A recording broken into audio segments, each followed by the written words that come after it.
It is I, Curtis Selby, your tired midnight blogger, what blogs in this case at 6:05 p.m.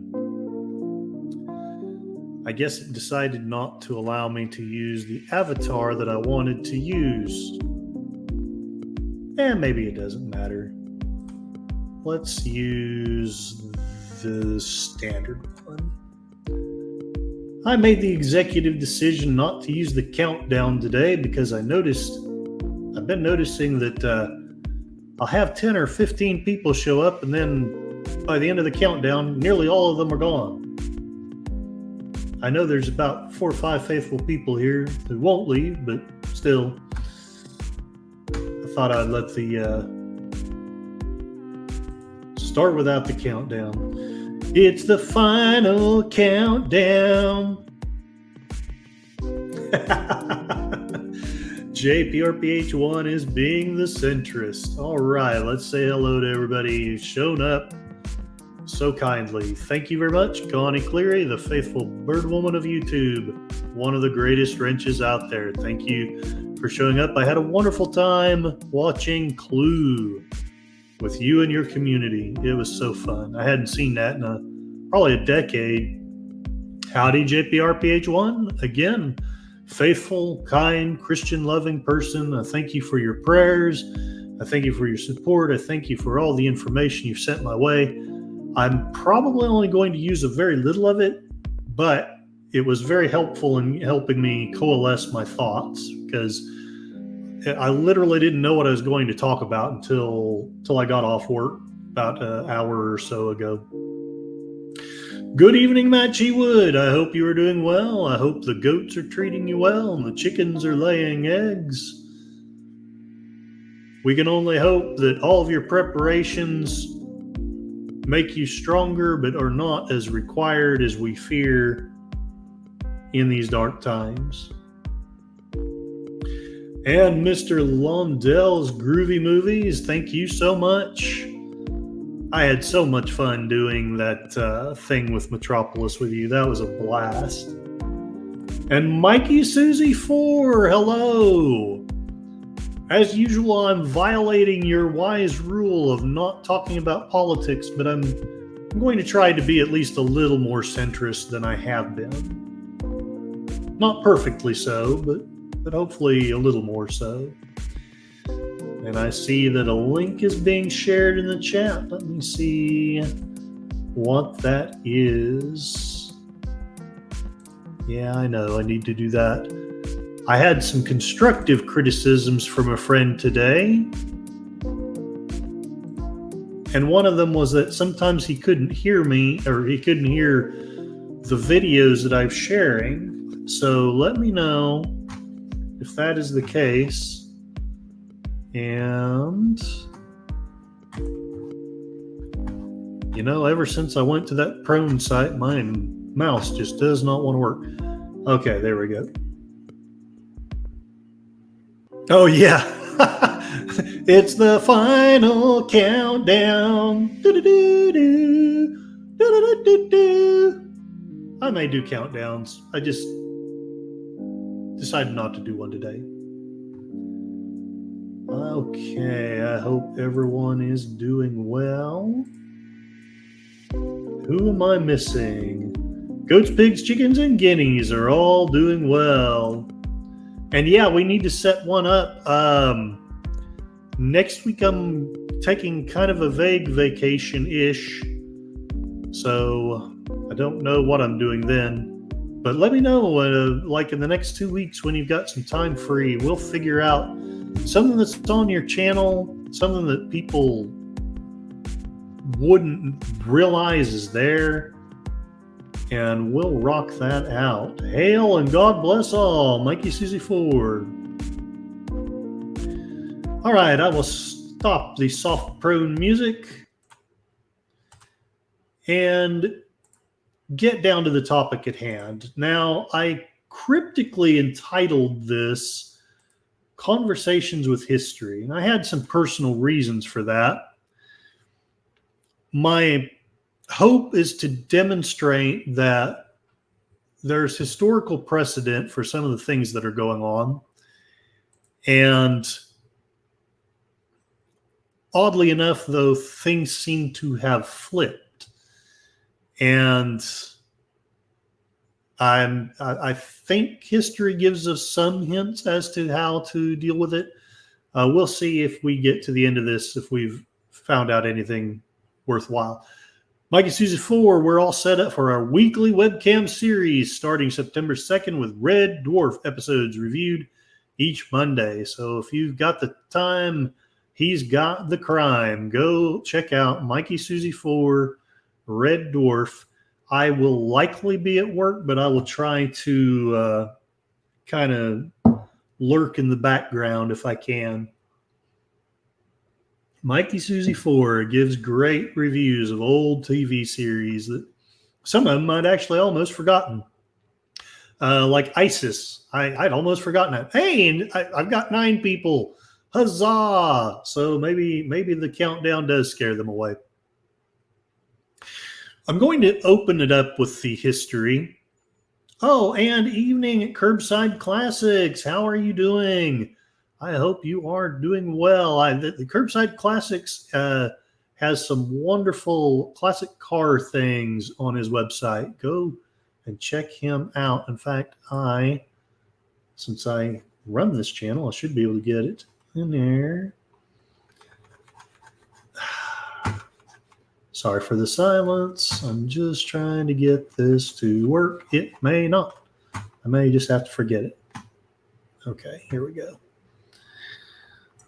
Down to yeah, it's not going to let me do it. Come on. There we go.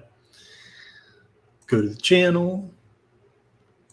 And I will put people's sites in here so that you can go check them out if you want to do that. JPRPH1 has been wanting to start to watch Red Dwarf. I've only seen a few here and there. Okay. And since YouTube is being weird, I'll probably just do one more person here.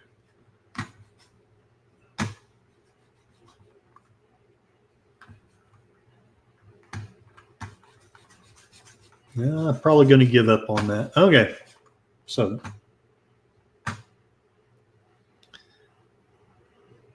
I know probably none of us were alive during the 50s. But a lot of the things that are happening, arguably, they may or may not be as bad, but they're reminding me of some things that happened in the 50s. Specifically, I'm wanting to talk about Joseph McCarthy. Now, some of you are movie buffs. I think everyone almost is a movie buff here. And if you will remember, in The Manchurian Candidate, there's a vice presidential candidate that has been set up by the Chi-Coms to basically start a demagogic tyranny in the United States after he becomes president, after the presidential nominee is assassinated. And he does the McCarthy thing, and I'm pretty sure that they borrowed it from that. There are 57 card-carrying communists in the Congress. And, of course, he gets the number 57 from Heinz 57. Classic movie. Love it. McCarthyism and the Red Scare. Yep. Yes, Connie Cleary, please. I'm sorry. I'm joking about going to a prone site, but my mouse does seem to be doing something weird. So I may just need to clean it or something. So, but appreciate you. Thank you very much. Whoever you feel like needs to be shared and looked at and subscribed to, please feel free to drop their links in the chat. So if you don't know, Joseph McCarthy was an American politician, served in the U.S. Senate from 1947 to 1957. And there's that Heinz 57 once again, representing Wisconsin. No wonder he fell into evil. He lent his name to the term McCarthyism. He dominated the U.S. political climate in the early 50s through his sensational but unproven charges of communist subversion in high government circles. In 1954, in a rare move, McCarthy's Senate colleagues officially censured him for unbecoming conduct. At first, he was quiet, undistinguished. He rose to prominence in February 1950 with his public charge in a speech given in Wheeling, West Virginia, that 205 communists, for a change, real life is more fantastic than fiction. Mikey Susie 4. YouTube does have some sites occasionally dealing with past Red Dwarf history. So 74 episodes over a span of 32 years. Wow, I did not realize it went that long. Interesting. All right. So here we go. Now, of course, this created furor. Everyone got all kinds of excited because we were all scared. We were terrified of communist Russia. We just fought World War II. We were getting into Korea at a point in this. We didn't want to fight another war, and we were scared to death of spies in our midst. That seems to be a theme that happens quite often. All right.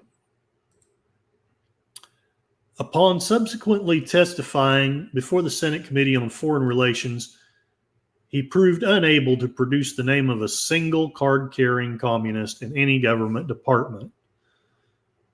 Nevertheless, he gained increasing popular support for his campaign of accusations by capitalizing on the fears and frustrations of a country weary of the Korean War and appalled by communist advances in Eastern Europe and China. McCarthy proceeded to instigate a nationwide militant anti-communist crusade. He appeared to his supporters as a dedicated patriot and guardian of genuine Americanism, to his detractors as an irresponsible, self-seeking witch hunter who is undermining the country's traditions of civil liberties. And sadly, Britannica did a better job of reporting that than your typical newspaper, because it at least gave the other view of it. Having said that, I pretty much lean on the side of McCarthy being a big dodo head. After McCarthy's re-election in 1952, he obtained the chairmanship of the Committee on Government Operations of the Senate. Well, that's a mouthful. And of its permanent subcommittee on investigations. What a wonderful thing to transpire. For the next 2 years, he was constantly in the spotlight, investigating various government departments and questioning innumerable witnesses about their suspected communist affiliations. Although he failed to make a plausible case against anyone, his colorful and cleverly presented accusations drove some persons out of their jobs and brought popular condemnation to others. The persecution of innocent persons on the charge of being communists and the forced conformity that the practice engendered in American public life came to be known as McCarthyism. Meanwhile, other government agencies did, with less fanfare, identify and prosecute cases of communist infiltration. McCarthy's increasingly irresponsible attacks came to include U.S. President Dwight D. Eisenhower and other Republican and Democratic leaders. I would suggest maybe he aimed too high. His influence waned in 1954 as a result of the sensational, nationally televised 36-day hearing on his charges of subversion by U.S. Army officers and civilian officials. That detailed television exposure of his brutal and truculent interrogative tactics, which famously prompted Joseph Nye Welch, who is no relation to Bill Nye the Science Guy, special counsel for the Army, to ask McCarthy, "Have you no sense of decency, sir, at long last? Have you left no sense of decency?" And at any rate, he was discredited, and the tide of public opinion went against him. When the Republicans lost control of the Senate, McCarthy was replaced as chairman of the investigating committee. On December 2, 1954, the Senate felt secure enough to formally condemn him on a vote of 67 to 22 for conduct contrary to Senate traditions, thus ending the era of McCarthyism. McCarthy was largely ignored by his colleagues and by the media thereafter. So, my humble opinion, justice was served there. So why am I harping up and down about that now?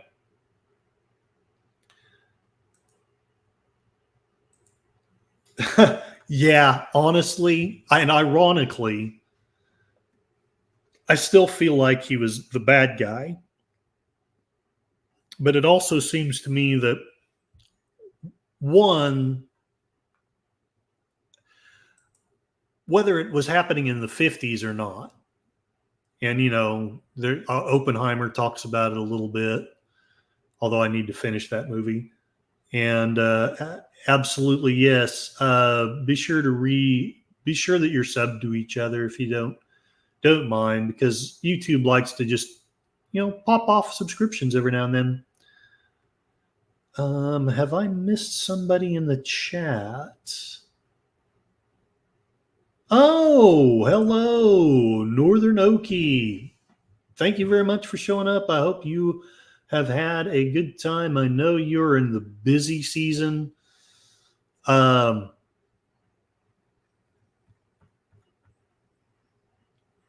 This one is going to be about how, in my humble opinion, some things have kind of flip-flopped.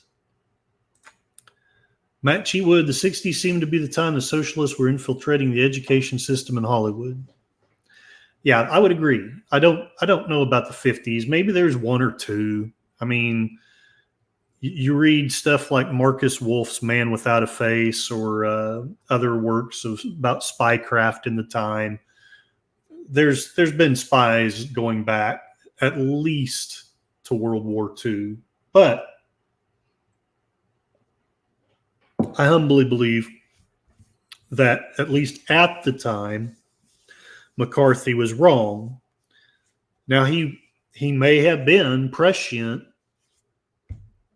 but ironically, I think that rather than seeing this as a cautionary tale, I think the Uniparty has decided to use McCarthyism as a playbook. Now, they've downplayed it, they've softened it.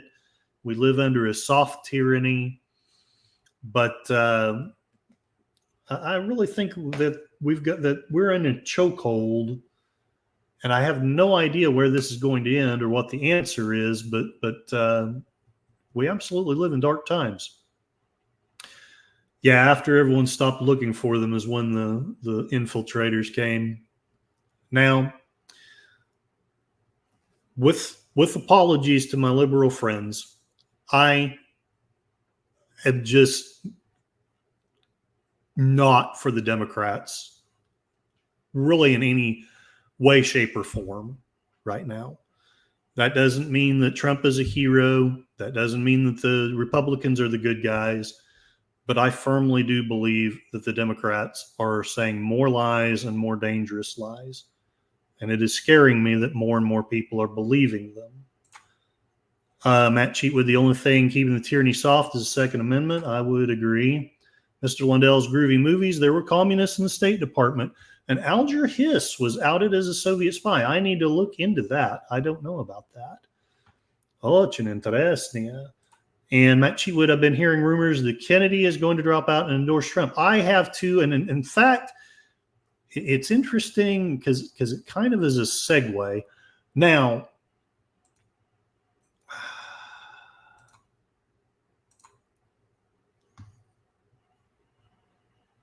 let us go to this. So one of the reasons why I'm on the side or on the place that I'm at is because it seems to me that there is profound one-sidedness on the fact checking. And I don't doubt that my liberal friends will say, well, that's because they're more often right. And maybe so, but I suspect not. Mikey Susie 4 telephone starring Charles Bronson, a possible scenario with embedded Russian spies being activated for possible bad acts against America. I've seen a lot of movies like that. It does scare me, especially with things that are going on. I don't mean to sow like fear or anything like that, but some of the things that are going on do scare me. Now, that having said that, that doesn't mean that we should be scared of, my next door neighbor is a legal immigrant. There's no reason, there's no logical reason to fear that man. He's a good man. But at the same time, there's some shady crap going on. And I hope I can reveal some of that to you. Mr. Lundell's Groovy Movies, they're holding a press conference tomorrow to make the announcement. Okay. I'm tempted to jump topics. And in fact, I think I will.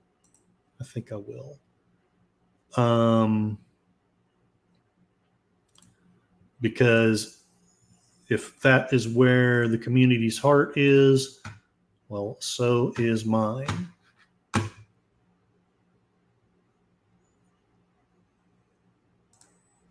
So, as you know, Robert F. Kennedy Jr. was/is the candidate that, right or wrong, I've been supportive of.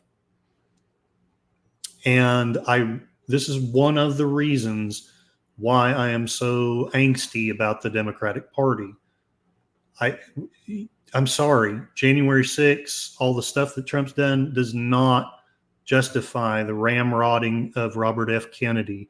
It does not justify both the ramrodding and then the spying and oversight of Tulsi Gabbard. It does not justify any of the things that Brett Weinstein has revealed and evidently no one wants to hear about except for Matt Cheatwood. Have you tried cleaning your mouse sensor with a Q-tip? That is exactly what I need to do.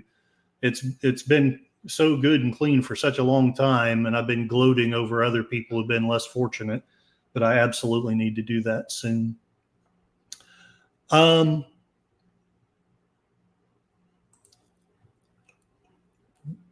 One of the things that excited me about Robert F. Kennedy was his pick of VP candidates. It was so different. It was so refreshingly different from anything that we've seen.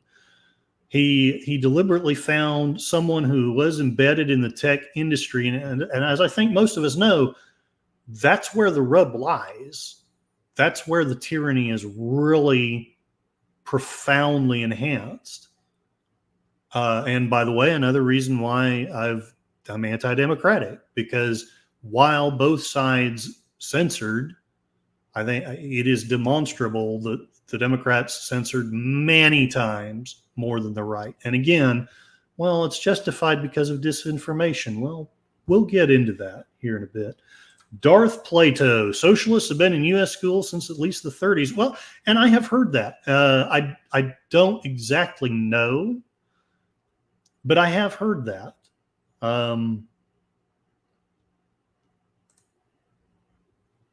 But again, I'm not trying to go too far into the other extreme either. Robert F. Kennedy Jr. picks tech entrepreneur Nicole Shanahan as his vice president.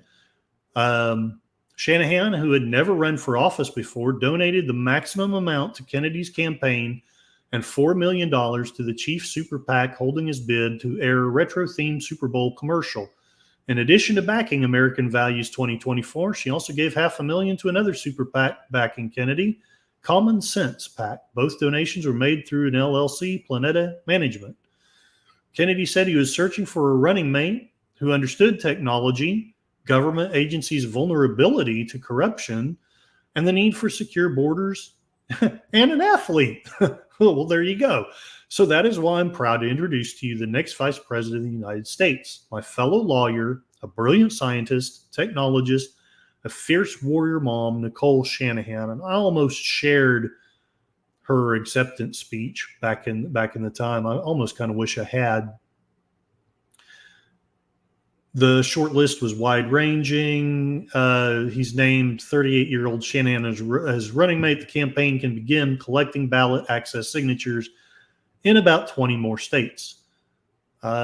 Shanahan said she's passionate about fighting chronic disease in the U.S., and that's a cause well to my heart, by the way, by eliminating toxins in food and water and electromagnetic pollution, as well as doing different studies on pharmaceuticals and vaccines. And holy hell, we're not going to censor people. We're going to study it. We're not going to oppress it either. We're not going to stop people or tell people not to do it, but we're going to study it as it should have been all along. There's only one candidate who takes the chronic disease epidemic seriously, and I agree with this. It is Robert F. Kennedy Jr. Yeah, I know he did the brainworm thing. He's far from perfect, but Shanahan, who is also a fellow at the Stanford Center for Legal Informatics, has a long history of political giving, backing progressive California Representative Ro Khanna's campaign. So we're not talking about a hardline conservative here, as well as making a contribution to President Joe Biden. Again, not a hardcore conservative. 5-figure donation to the Democratic National Committee in 2020 after supporting Marianne Williamson's long shot bid during the primary.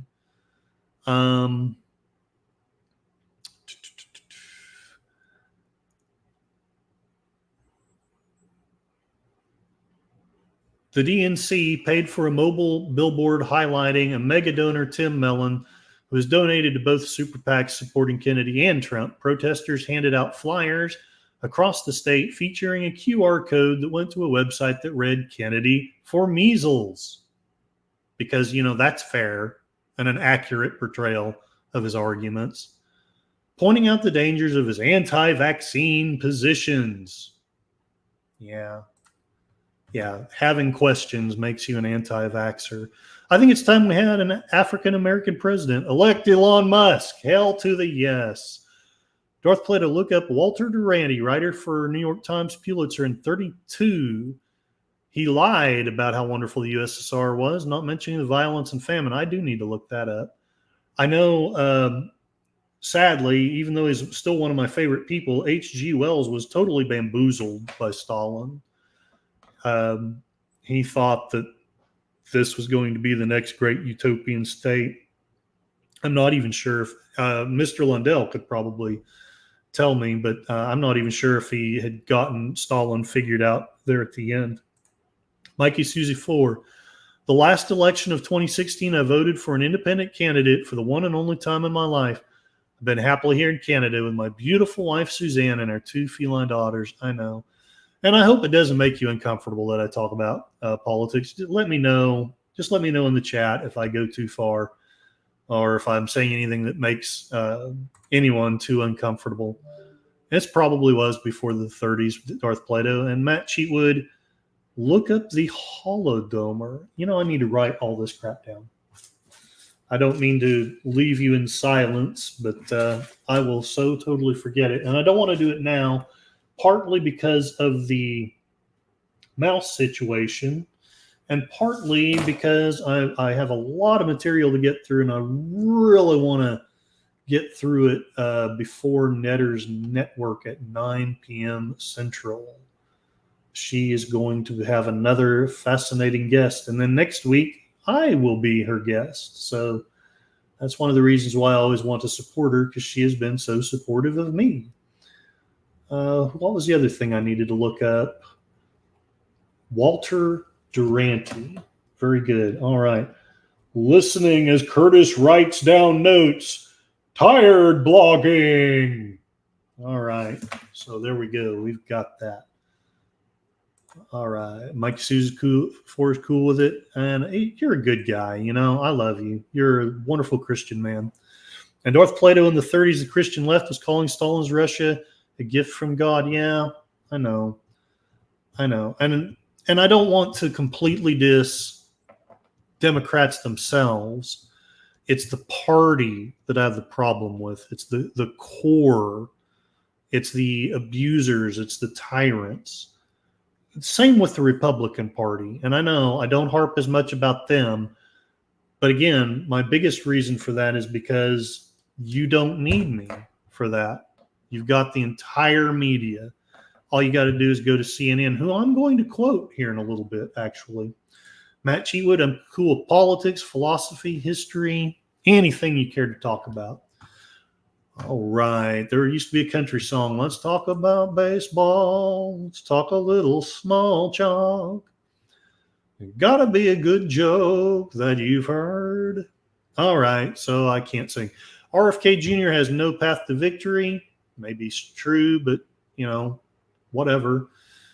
I did not know this. Shanahan was last in national headlines when the Wall Street Journal reported she had an affair with Elon Musk. So there it is. She actually is a right-wing wacko because, as we all know, he's a right-wing wacko now, which means he was always a right-wing wacko, which means that anyone who's had anything to do with him at any time in the past is a right-wing wacko. Oh, but in a lengthy profile with People magazine, I'm glad I continued, Shanahan denied the affair with Musk.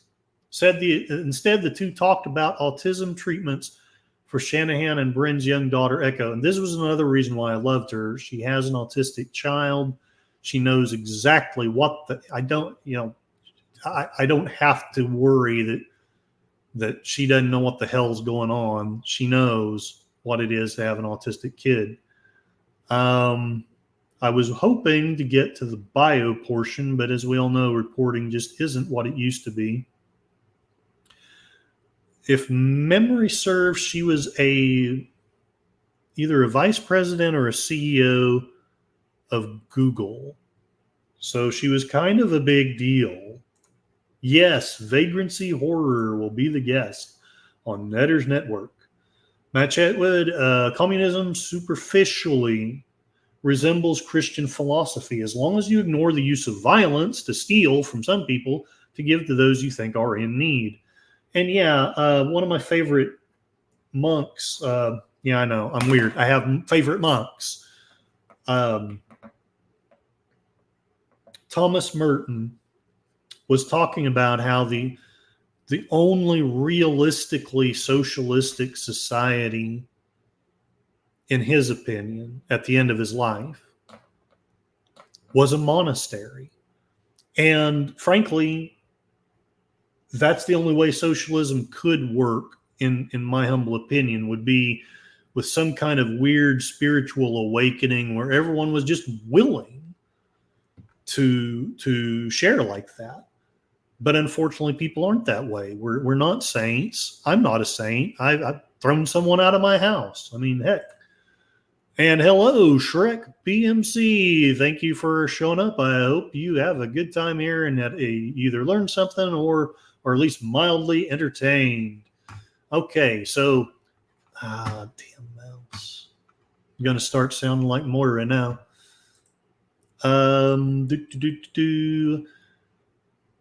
In addition to scientists and doctors, Shanahan said she learns about autism intervention with greater accuracy than any published medical paper from mothers raising autistic children.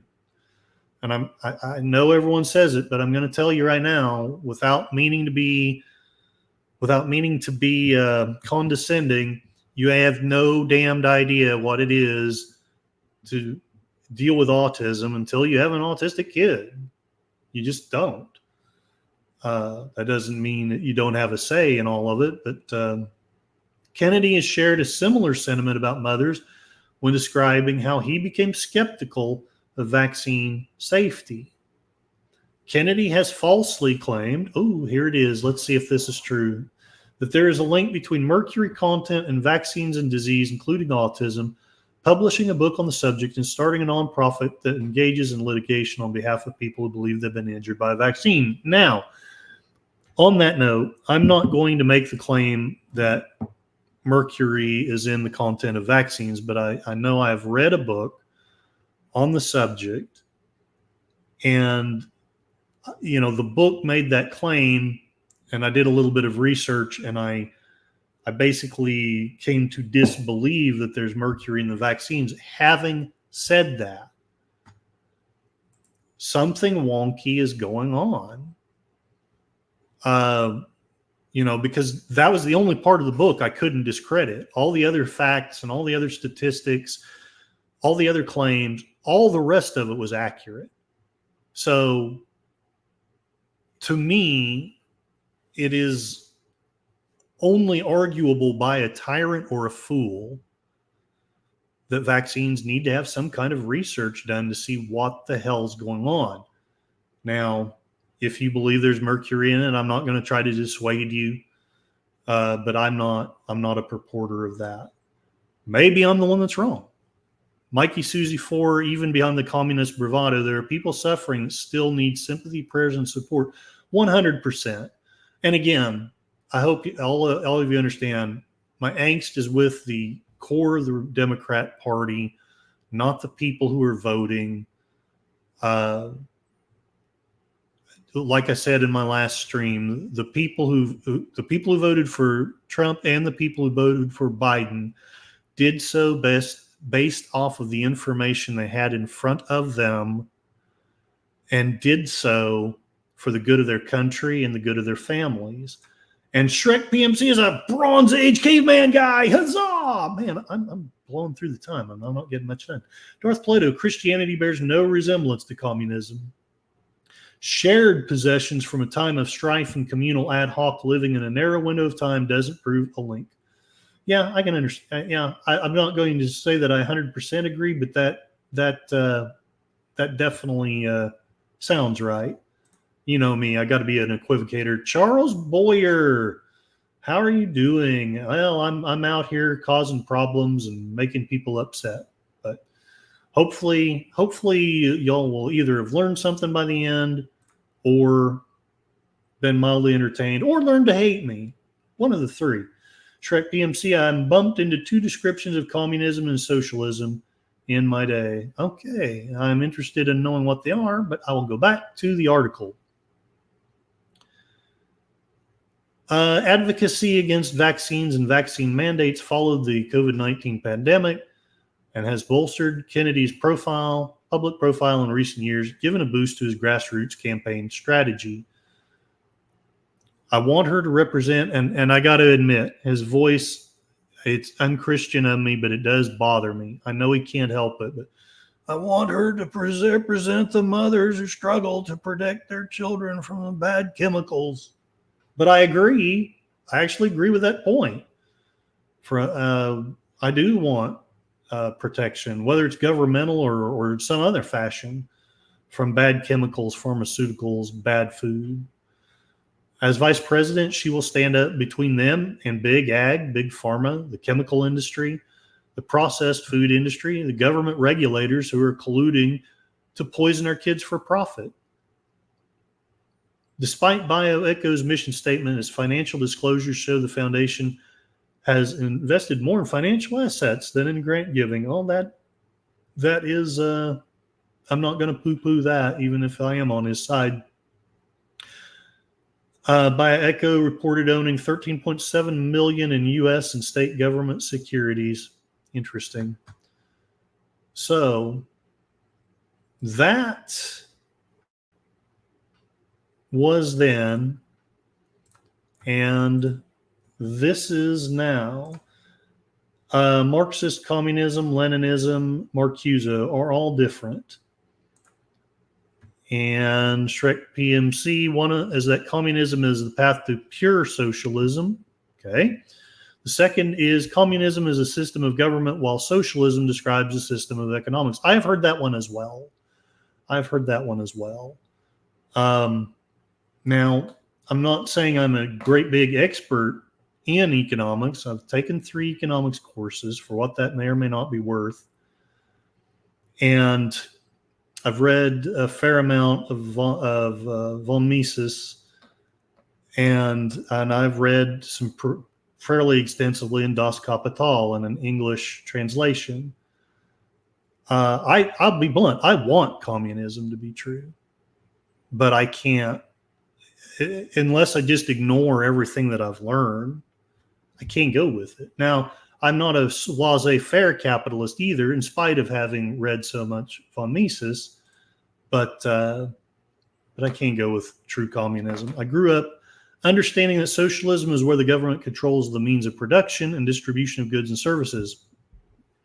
Yeah, that's where the jargon, and I hate to put it that way. I don't really mean for it to sound condescending, but that's where the language of communism and socialism comes in. It's the means of production. We've got to be sure that that's equitably distributed. But my question is,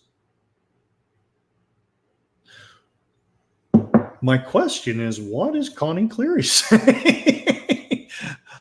I love you, but I'm not sure I know what that is. I'm assuming you meant to say hello.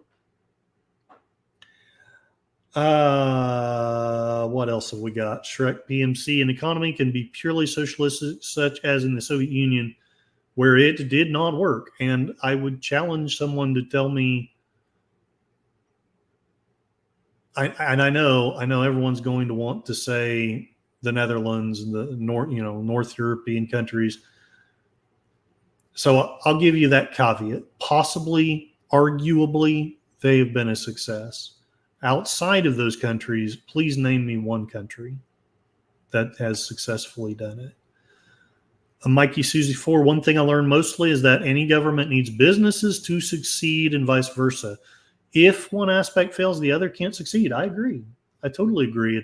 There's a synergy there. And sadly, there's also a collusion going on at the high levels.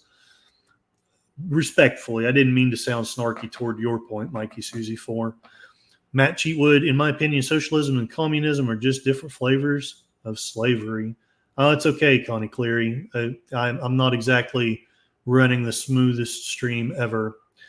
So while I may be a little bit early, I am predicting that probably that campaign is coming to an end. And I'm going to share here, being a little bit roundabout, but I didn't have a lot of time to research today. So I'm actually having Russell Brand, who's quoting another podcast where the vice presidential pick is being interviewed. So let's have a look at Nicole Shanahan discussing the very real possibility that Bobby Kennedy and Donald Trump might yet join forces. I did not put in tens of millions of dollars to be a spoiler candidate. I put in tens of $millions to win, to fix this country, to do the right thing. I will say that Clear Choice, this PAC, this DNC aligned PAC that was created specifically to take us out, has spent millions of dollars to take us out. They have unfortunately turned us into a spoiler. And we don't want to be. I actually like this interviewer, but in this interview, he is pretty chill. Just lots of A spoiler. We wanted to win. We wanted a fair shot. The DNC made that impossible for us. They have banned us, shadow banned us, kept us off stages, manipulated polls, used lawfare against us, sued us in every possible state. They've even planted insiders into our campaign to disrupt it and to create actual legal issues for us. I mean, the extent by which the sabotage they've unleashed upon us, it's mind-blowing. I mean, we're still learning new ways that they have sabotaged us. I really wanted a fair shot at this election, and I believed in the America that a little girl pledged an allegiance to. And that is not where we are today. And it's not because of the Republican Party taking us out. It is exclusively because of the Democratic Party taking us. Okay. What are y'all's thoughts about that? And I want to be respectful to my friends who are either Democrats or who are vociferously anti-Trump, but it humbly seems to be a running theme. The core of the Democrat Party ramrods out people. I'll guarantee you, If Tulsi Gabbard was running against Trump, I'd be voting for her. But they ramrodded her out. If Kennedy was running against Trump, I would vote for him. But they ramrodded him out. And it does seem like I have friends who seem to be supportive of that. And I'm meaning to be respectful, but I'm baffled. I do not understand what's going on. I understand the hatred and anger toward Trump, but to the extent that we're going to frickin' nominate horrible candidates, I'm totally not understanding. Darth Plato, there's styles of doing politics. The theory that statism leads to better human living. What these systems don't understand is that freedom is essential. Darth Plato, economics can't be free unless people are free and vice versa. There's a direct link between the two. Another thing, capitalism relies, as does a Republican government, on a well-informed public. And I think we've demonstrated that we're not well-informed because our speech is censored, because truths, not disinformation, but things that we're told is disinformation and turns out not to be so, are repressed. So how in the world can we make an informed decision? Frankly, does it even matter that bad candidates were ramrodded? When we don't know the truth, we don't even know who to vote for anyway. Yeah, and I understand that. And I mean no disrespect for, I know it probably sounds like I've become a big pro-Trump person. I'm not. I don't talk against him much because, frankly, you have all of the media to do that. If you want to hear about how bad he is, there's 4 networks that'll tell you. So you don't need me for that. That doesn't mean you shouldn't vote for Kamala. I could be wrong. I'm just out here showing what I see. Darth Plato, I don't believe Marx ever intended for communism to be a real working system, but rather a man to excite and keep people pissed off so that he could witness a revolution. I wonder about that. You know, I've talked about the American he tried to steal the election. Yeah, I know there's 2 sides on that. Matt Cheatwood, the ongoing polarization of politics. If one side leans to freedom, the other side must lean to authoritarianism. But yeah, and now we're going to get into the sad part here in a bit, I'm sure. I don't like the guy at all. The other side is indescribably worse, in my opinion. So Charles Boyer is asking the question, and I love this guy, so we've got to be respectful to him. Forgive me for my ignorance, but what exactly has the Democratic Party done that is so terrible?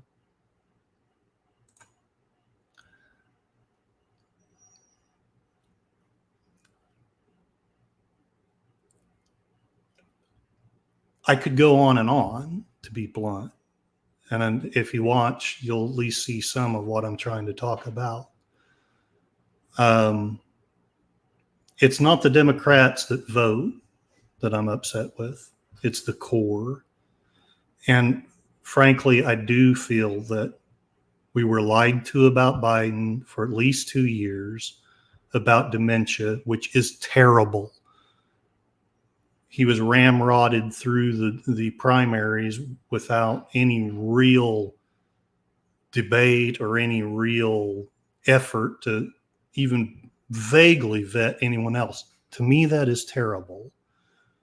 Then when he was seen to be unable to run, he was ramrodded out, and Kamala was just arbitrarily put in. You, I know, disagree. In my humble opinion, though, that is terrible. Mr. Londell's groovy movies. Look at what the Dems have been doing to Trump. Tulsi, all of a sudden. Yeah, and that too. I mean, what they've done to Tulsi, first ramrodding her out in 2020, trying to say she was a Russian asset, which is a demonstrable lie. Then basically putting her on a terrorist watch list. These are terrible things, my friend. And again, I know. I don't know. I don't know what you'll respond. I guess we'll see. But Mr. Londell, and I agree with him, Dems play dirty. Shouldn't be surprising to anyone. Darth Plato is laissez-faire, I admit. Shrek PMC, the U.S. has a mixed economy. And yeah, it does. Free markets drive incentive and growth. Socialism addresses externalities. Now, I know some of my right-wing friends disagree with me here. I'm not a laissez-faire capitalist. But I do tend to be more about free markets than about government controls. I do believe there should be some safety nets.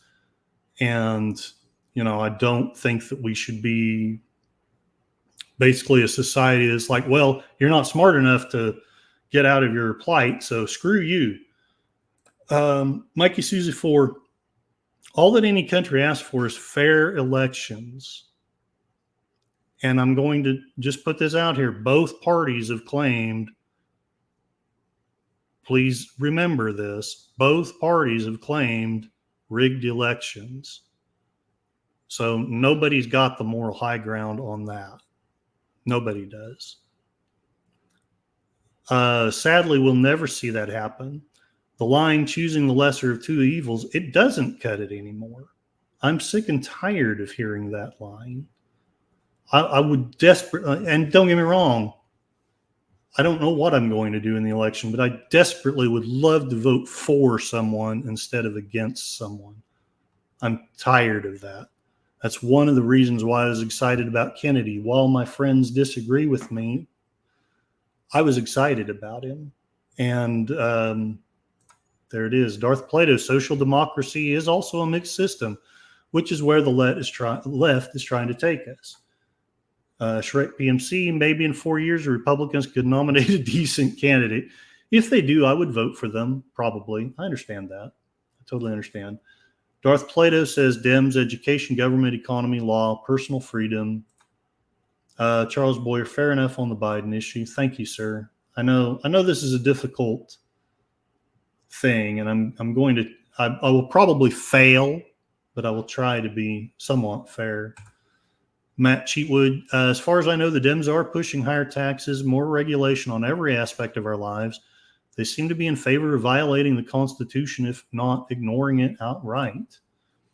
Asset is not the same as agent. That is true, and I looked into that. Part of my investigation, which is really just a tired blogger looking up a bunch of crap, and therefore easily can be wrong. The best evidence I can find that she was a Russian asset was that a Russian agent donated $60 to her campaign. That's the evidence it lies on. So if that is what makes her an asset, okay, I'm full of shit. Darth Plato, look at how the Dems treat Biden now. They're pretending it was Kamala all along. I hear Biden is bitter about being pushed out. And look, here's the deal. Even though I think it's terrible that I believe that he had dementia, and I think it was terrible he was kept in, I feel for the man. I don't say any of this with a gloating, ha ha, screw the Democrats kind of. I would not wish, my father has it, I would not wish dementia on the mustache man. I would not. It's terrible. And while I have my issues with Biden, he's still a human being.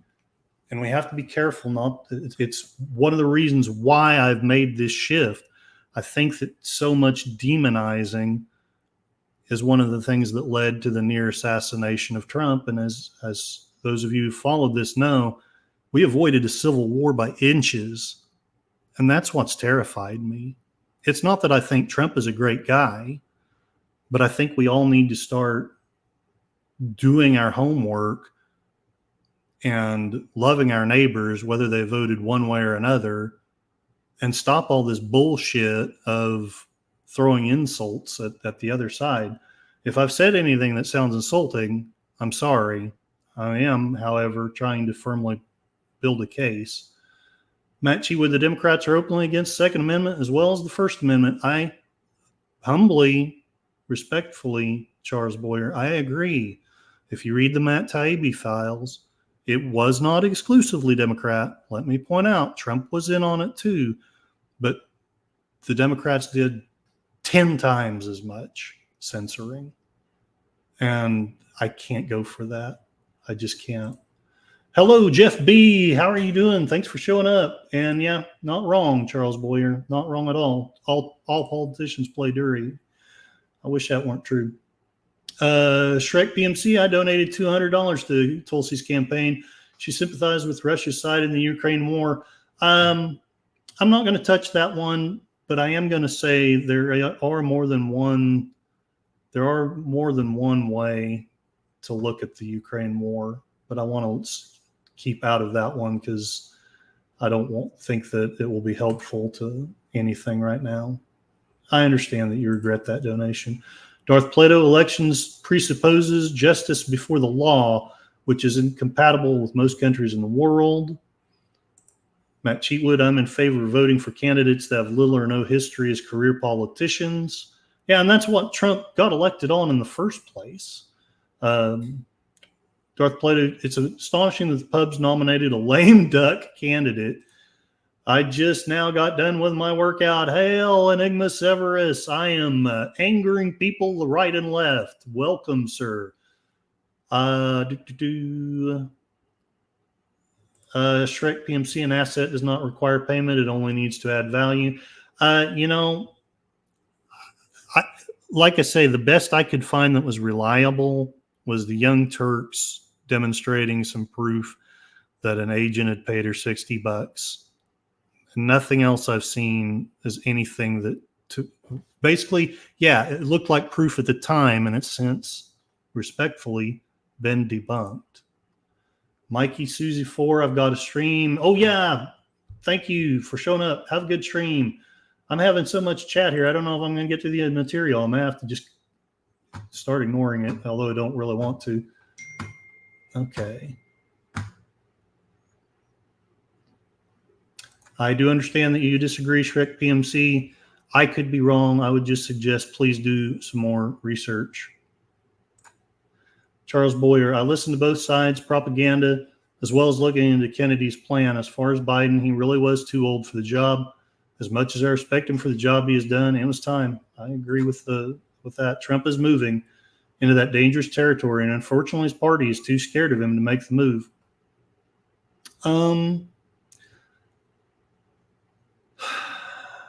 I don't know what to say to that. I definitely know that I wish Trump was less, I guess for lack of a better term, confrontational. I often wish that he would reach across the aisle and not just throw a bunch of bombast out. Politicians need to understand the process. You said that before. I respect you, but I'm not going to engage with that anymore. Please do your research. Sashi, what did I do now? I'm making people mad left and right. But, it had to happen one of these days. When the process has been corrupted, being familiar with it is not a benefit. And sadly, I agree. That's why I'm hopping up and down about this stuff. Let's see what else she has to say. Us out, and I am so disappointed I ever helped them. I am so disappointed that I helped Chuck Schumer in that Georgia runoff secure a majority. It's probably one of the biggest mistakes of my life. And it's really devastating. So to answer your question, we are not spoilers. That was never our motivation. We really wanted a fair shot.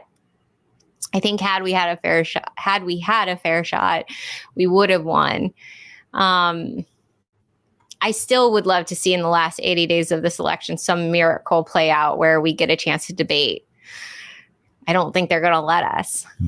Given this, I think we are taking a very serious look at making sure that the people that have corrupted our fair and free democracy do not end up in office in November.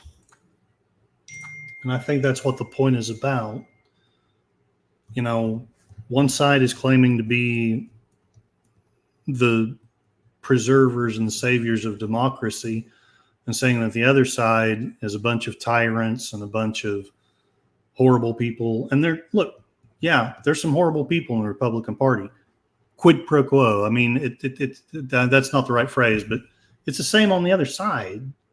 So you're not going to convince me to vote one way or the other just by saying, oh, there's a bunch of bad people. What is this? Oh. Okay, let's see. How much time do we have? Got about an hour or so before I want to call this good. My middle finger is insulting. And yeah, hopefully it doesn't sound like I'm giving the middle finger. I'm just saying what I have to say. Where this ends it. It's hard. I mean, it's really hard, Tom, to say these words because it's also acknowledging how bad things are. Yeah, it's hard to hear the words. Do you guys see any path to victory at this point? I mean, technically, if we can stay on the ballots, we've qualified for all the ballots now, which is like an enormous feat. Like you don't understand. The system was designed to, after Ross Perot, to keep this from ever happening again, and we accomplished it. So technically, we could win. We could absolutely win still. The problem is if you censor a candidate, as we've been censored, people don't get a chance to even hear us. So, there's two options that we're looking at. And one is staying in, forming that new party, but we run the risk of a Kamala Harris and Waltz presidency because we draw votes from Trump, or we draw somehow more votes from Trump, or we walk away right now and join forces with Donald Trump. And so you got to ask yourself, and there's reasons why I'm doing it this way. I'm trying to point out to you that liberals are leaving the party in droves, and right or wrong, more and more they're siding with Trump, and there has to be a reason. I don't believe he has the money to bribe all of them. And Charles, yes, it is so good to hear from you. And I know we disagree on a lot of this stuff, but I do love you as a brother, and I hope that you, I hope that you're doing well. Have a good evening, sir. Enigma Severus, I know you're just bugging me. Oh, thank you. I'm trying my best. Fair shot at Jeff B. Bernie Sanders, RFK. Yeah, no, this is why I'm hopping up and down about this stuff. I'm not saying I would have voted for Bernie Sanders necessarily. But at the same time, I was so upset, and please forgive me, my right-wing friends, but I was so upset with Trump after January 6th. I could have seen myself voting for Bernie, even knowing what his politics are. But now I've come kind of to a different place. Sashi, the man from the future. I don't know if I appropriately said hello to you, the man from the future, an uncorrupted politician. Is there such a thing? I don't think we have that down here. I just tell people to vote for the least corrupt individual, which sadly, that's what I'm trying to figure out, who that is. There is not an uncorruptible politician. If there was, blackmail is the other side. And I think there's a lot of that going on, but that's a discussion for another day. If that does not work, dismissal from this world is an option too. Shrek PMC, in most election years, I have a difficult time choosing who to vote for. Yeah, I've been there for a long time. First election since 1980, where I see the choice to be crystal clear. Okay. Sashi, I think that only leads to corruption growing more slowly, like the low inflation rate eating away the value of our currency. I almost shared how the unemployment has turned out to be much worse than it really is, but I decided to go with something else. Greetings, DJ Ronnie G. I am out here offending people on the right and the left. Bernie is too left, and RFK is a whack job, and I do get it. Even though he's my candidate, I will respectfully understand why you believe the way you do. DJ Ronnie G, I don't recall anything happening on Chase. Oh, the can of worms, the can of worms. Okay, I'm going to move on to the next thing.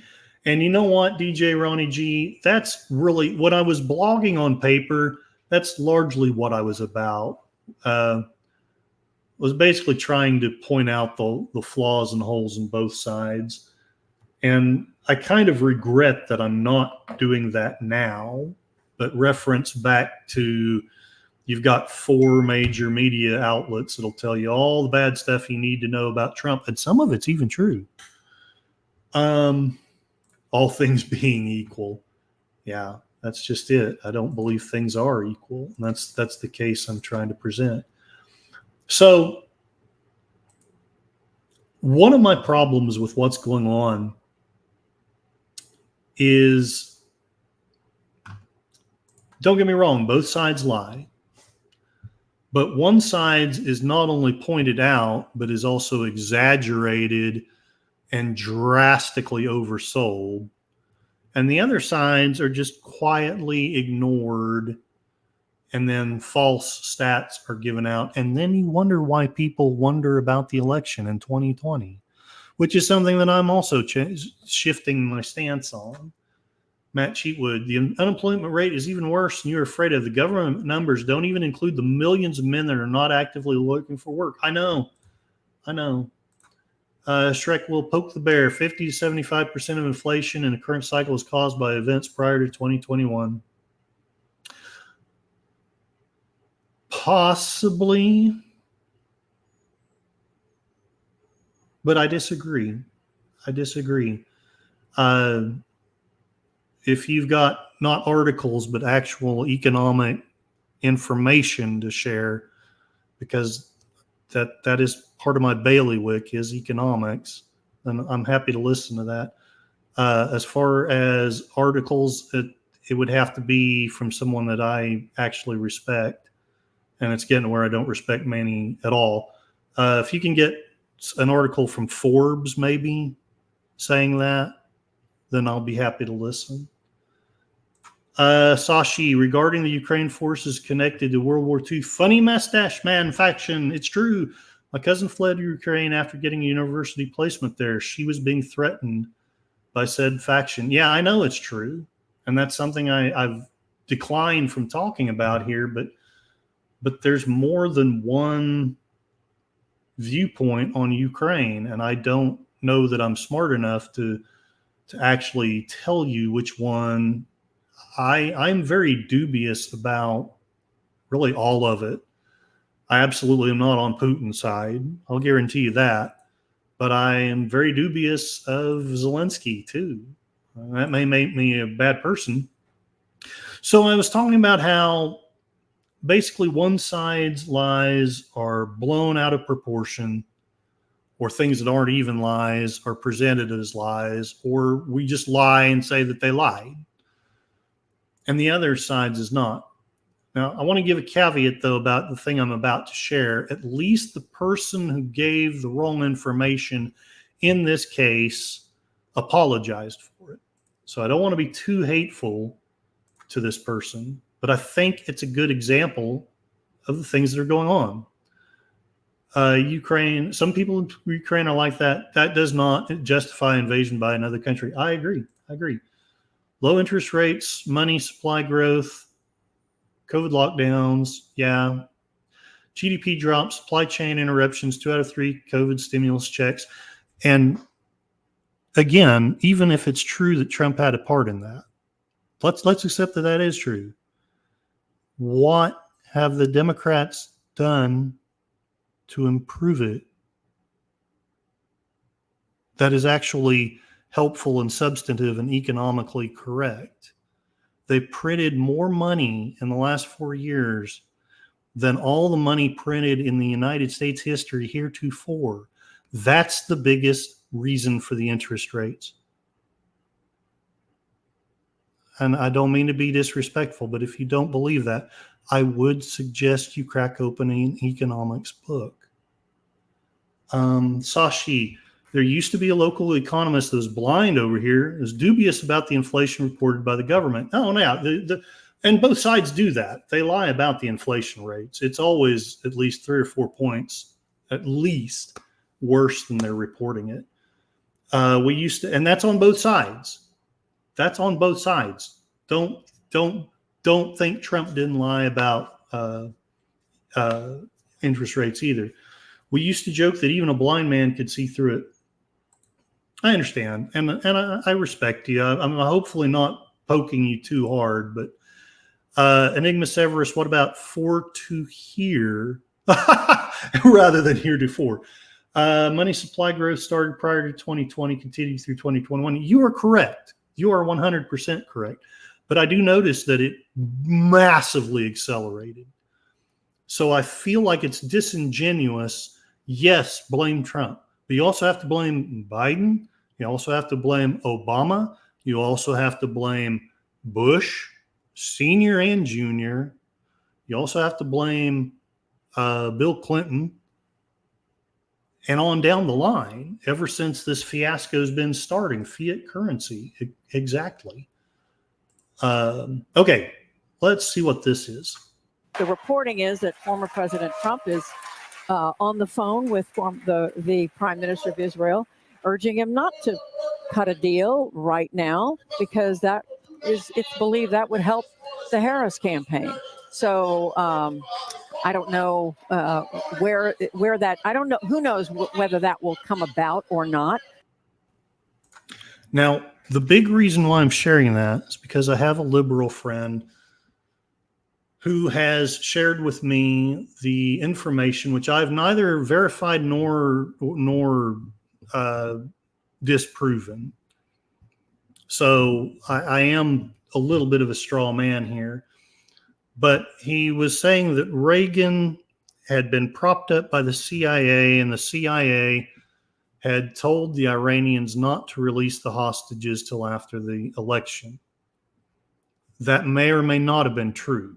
But here's where I'm going with that. That information, lie or truth, since it's been effective in changing my liberal friends' views of Reagan, I think that the core of the Democratic Party is willing to use it now. Only this time we have the proof that it is a lie in this case. You can go back to Bush too, maybe. Anyways, the feds control money supply, not the president. Agreed, and that is part of the problem. It's a big part of the problem. But that's okay. You are right. Since Bush 2, at the least, there has been massive overprinting of money. And I know that so there's people that don't think the Fed is such a bad thing. And I don't like to totally argue with that, but it is a bad thing, the overprinting of money that's been going on for the last 20 plus years. Malaysia was ruled by 4 conservative colonial powers. I feel like we're experts at invasion now. I hate that. There is an idea I've heard that taxes exist not to fund the government, but to convince people that their taxes fund the government, not the printing of money that causes inflation and devalues the currency. I would suspect there's some truth to that.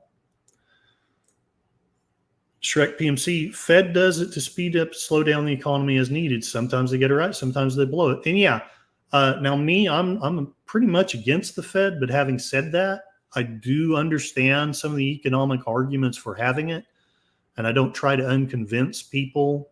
You know, if you think the Fed is a good thing, I don't. I disagree, but it's not important enough for me to try to convince you. But I will hop up and down that there's a point where the printing gets insane. And I think we passed that a long time ago. And I think maybe I'm wrong, but I think you would agree with that too. Enigma Severus, I am going to live with Sashi. I can speak and teach Spanish. Can I get a good job? And Sashi says every politician lies. If they didn't do that, they wouldn't rise to power. It's how the system is set. Sadly true. So I hinted that this lady was lying. I'm not going to make you rely on my word for it. Let's see what the Hill has to say. Trump has maintained he did not speak with Netanyahu about that. Netanyahu told the Jerusalem Post that Woodruff's statements were a, quote, complete lie. 2 days after the segment, Woodruff then apologized on X, writing, quote, "I want to clarify my remarks on the PBS News special on Monday night about the ongoing ceasefire talks in the Middle East. As I said, this was not based on my original reporting. I was referring to reports I had read in Axios and Reuters about former President Trump having spoken to the Israeli Prime Minister. In the live TV moment, I repeated the story because I hadn't seen later reporting that both sides denied it. This was a mistake, and I apologize for it." Yeah. So She's with PBS, which we all thought was the standard for journalism. Why would she do this? I'm not even a journalist. I'm just a stupid blogger. But I hope I would know better than to do that. Unless I had an agenda, unless I was determined to take a side. And I'm sorry, once you do that, you're no longer a journalist, you're an activist. Matt Cheatwood, I agree. Respectfully to those who think differently, but abolish the Fed, abolish the ATF, abolish the Department of Education. And I know I'm going to get flack for all of those, but at the very least, the Fed needs to be reined in. At the very minimal least. Sashi, there was a program for foreign teachers down here, but you have to get used to the heat. Overprinting only occurs when money supply exceeds the growth and production of real goods in the economy. Money supply must keep up with production. If not, we get deflation. And that's true. That's true. But I think that it's been such a massive overprinting that it's becoming a severe problem. Matt Cheatwood loves deflation. I won't argue with you. The economic books do argue against deflation, but you have a point in a way, Matt Cheatwood. Deflation means your money gains buying power. Margarita Knapp, excess money supply drives growth, but a massive amount of excess money leads you to Weimar republics, which leads you to very bad things. Enigma Severus, Georgia has a massive amount of humidity. I will be fine. Just get extra water. I have my exit plan, Curtis. Yay! Deflation is worse than inflation. And that, I will agree with you respectfully to you, Matt Cheatwood. I will agree with Shrek on this one. The economics that I've studied, deflation tends to be worse than inflation. Deflation is only bad for those carrying a large debt load. Do you enjoy deflation after the explosion? Just curious. All right. All right. Let's continue this. So let's be careful about what happened here. So they did speak, Trump and Netanyahu. They did. Reuters and Axios reported that they spoke. So we have PBS and we have Reuters, two of the backbones of journalism, two of the things that the organizations that we're taught are centrist and don't have a dog in the fight. But they did not say that Trump urged Netanyahu not to take the deal. In fact, the source that told Axios said that the call was intended to encourage Netanyahu to, in fact, take the deal, but the source did not know what was actually said on the call. So we don't know what was actually said on the call. Judy Woodruff introduced the idea that, not as far as I can tell, Axios and Reuters, and I apologize if I've missed that somewhere. I've just read the Reuters story, which is a summary of the Axios story, and nowhere in there does it say that Trump told Netanyahu not to take the deal, said nothing about Kamala Harris. Whether he did or not, we just don't know that information. We don't know what was said on the call. She either just got that really wrong because she read it too quickly, or lied or made it up, or she screwed up. So she was absolutely right to apologize, because we had a long discussion yesterday about whether his conduct could have possibly violated the Logan Act, which stops private citizens from engaging in diplomacy on behalf of the U.S. government. And, we had a debate about that. Our debate still stands, depending on how you think the Logan Act would apply. But the underlying factual reason to make that claim is, I think, not at all supported, because we have no reason to think he actually did say that. And here on the show, we credited it to Judy Woodruff. And she's saying, not original reporting from me. She clearly misunderstood the article that she read. And so it's Yeah. been this strange telephone game. But here again, one, I mean, look, you and I as private citizens, it's one thing for us to read an article and kind of read it slipshod and take our own viewpoint. This is supposed to be the centrist, unbiased reporting standard. And to me, it's an obvious bias. Or you wouldn't be saying, "Oh, Trump is a bad man. He wants Jews dead. He wants to make sure that and I'm exaggerating here, but I'm exaggerating for a point. You know, why did she say anything about that at all? If she wants to say something anti-Trump, there's 100 true things she could have thrown out there, and I would have just smiled and nodded. And yeah, that's true. Trump is that. He is that SOB that did that. But now I'm wondering what the hell else have they lied about to me? Marginal excess money supply growth drives growth, and that is correct, Shrek. That is correct. If it a small percentage of growth, that's actually great if you're going to do the whole Fed thing. But if it's double or triple or even 50% more this year than it was last year, you're setting yourself up for really terrible things. See, yeah, it's inflation and then all the things that hyperinflation causes. I plead the fifth on all that. You guys, you do your But sex talk now later. she's kind of in hot water because accusing someone of doing something that is a crime is not a good way to use your free speech. He could sue over. Watch out. Now, wait. What is all the censorship supposed to prevent? It's supposed to prevent disinformation. But what happens when your side has disinformation? I mean, is she going to be deplatformed? Is she going to lose her job? Is she going to be on 4 networks being told that she is a traitor and an enemy to the state? I really don't think so. And this is why I hop up and down about it. It's not fair. It's not fair that they can say lies. They can say incorrect things. They can say disinformation. Totally fine. But the other side does it. And, you're talking serious life-changing consequences. I don't want to totally exaggerate. It doesn't happen all the time. Obviously, if it did, I would be deplatformed. Hyperinflation is the death of a country. It is. Weimar Republic. I don't mean to hop up and down, but that's the classic example. There are many more, but the Weimar Republic is the classic example for why you don't want to hyperinflate your currency. Yeah, I did keep it on the screen. There it is. See, that's why I'm not a reporter. I'm just a tired blogger. Jeff B., there's no swifter, no surer, no more subtle means to undermine the existing basis of a society than to debauch its currency. JMK. I should know who that is, but I'm drawing a blank.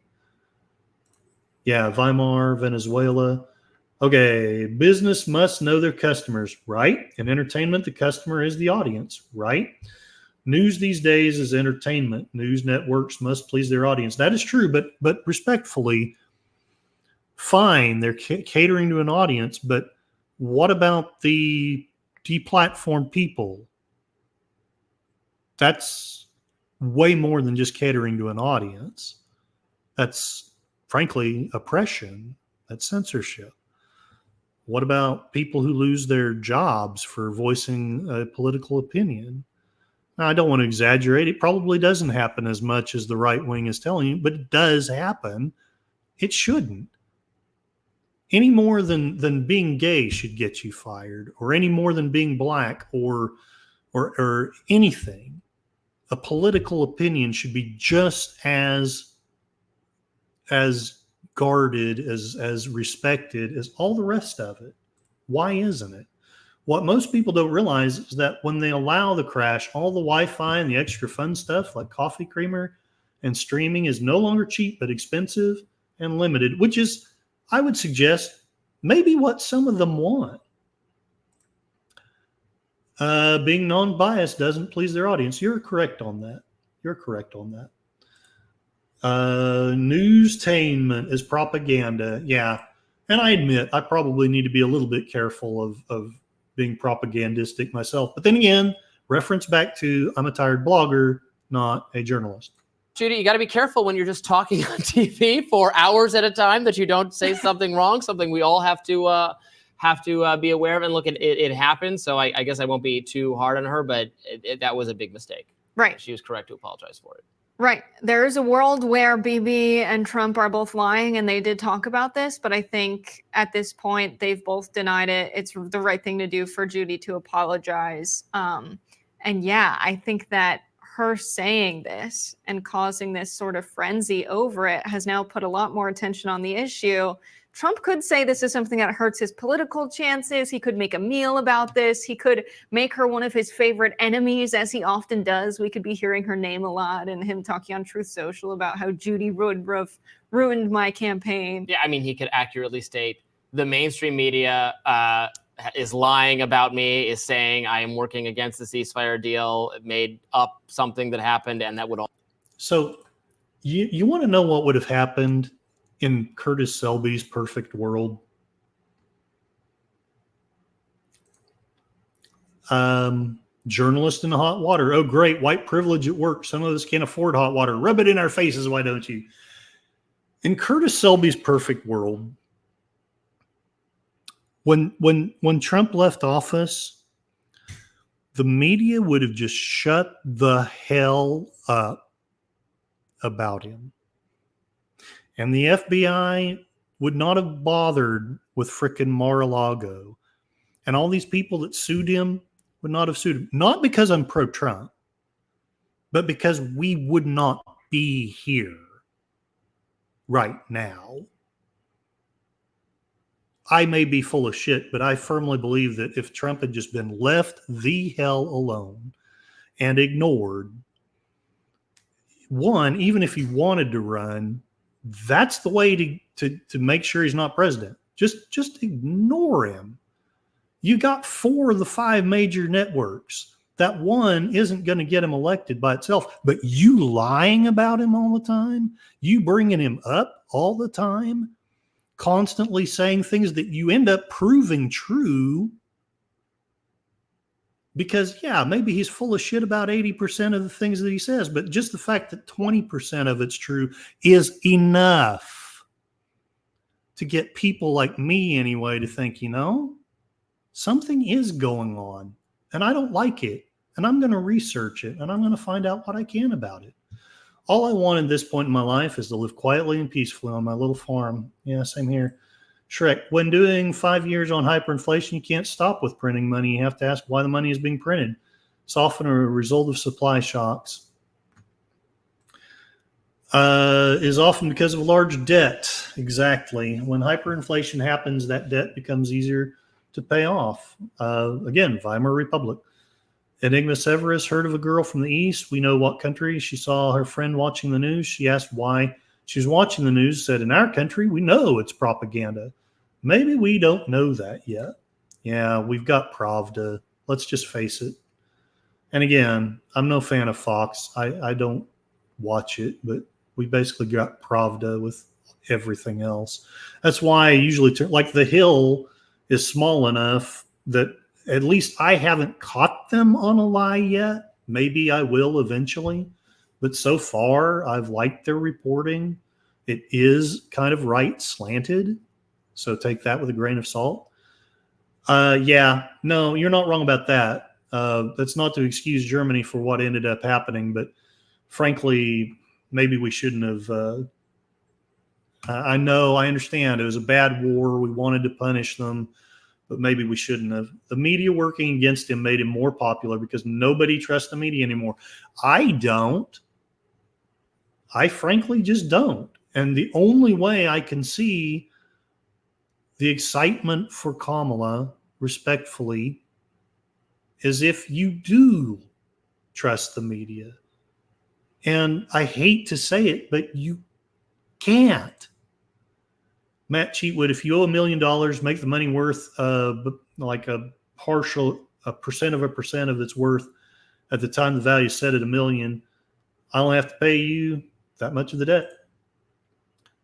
Yep, the more they continue screaming about it, the more popular he gets. Why do I not trust the media? Well, keep watching or go back to some of my previous posts and you will know at least my reasoning for why I don't trust the media. I want to keep playing this for a little bit because the gentleman on the right makes what I think is a really good point. He doesn't follow it up, and I think he's smart not to, but he makes a good point. All be true based on how this went down. I mean, he could be like, no, I called Bibi and I said I wanted one. And of course, Bibi, who's on the same team as Trump, is going to be like, yeah, whatever you say, my guy. Totally. Yeah. And I don't think I think there should be again, we had this debate yesterday. I think the Logan Act would quite stand up to scrutiny if it was challenged to this degree, because I think Donald Trump is within his First Amendment rights to talk to Bibi Netanyahu about what he thinks the Middle East policy, the Israel policy should be. And if you don't like what he says to Netanyahu, or you think he's encouraging there not to be a ceasefire deal, you can absolutely hold him accountable for that by declining to vote or support for Donald Trump. But it goes to show if he's actually encouraging Netanyahu to take the deal, that's going to make a lot of progressive people happy. They're not going to want him charged with a Logan Act violation. They're going to be good. Say, please do that. Please urge. Let's see. The way I see it, where there's smoke, there's fire. Where there's smoke, there's sometimes is a smoke machine. I don't trust the media any more than I trust the government. Well, and that's just it. I think the media has just become a puppet of the government's.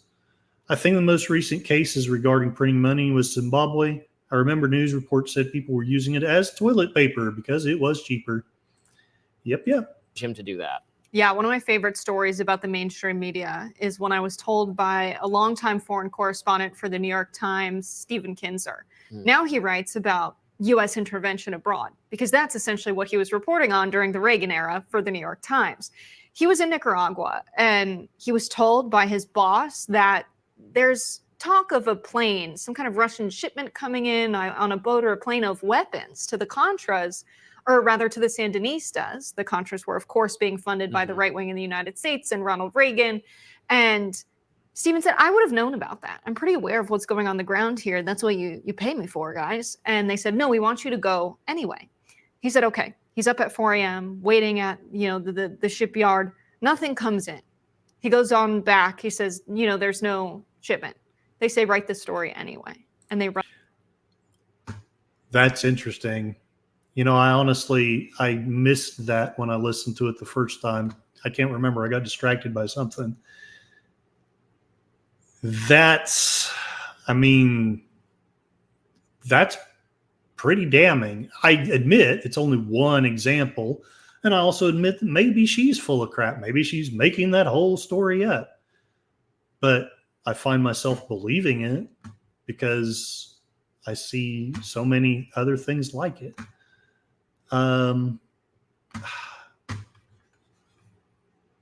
Remind me to clean my mouse when this is over.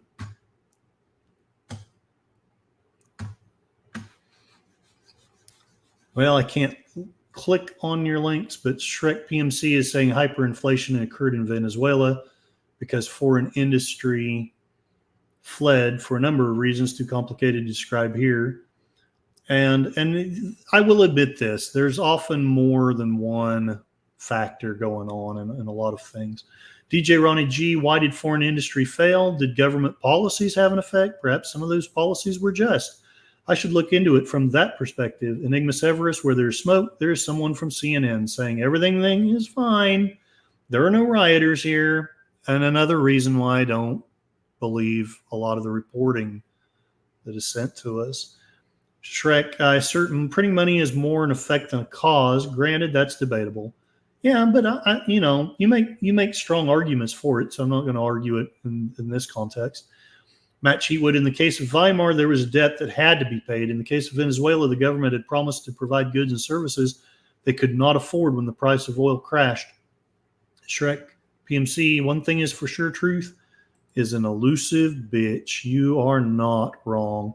And that's part of the reason why I blog. I mean, I'm trying to figure this stuff out too. I hope I'm not overly Run the story.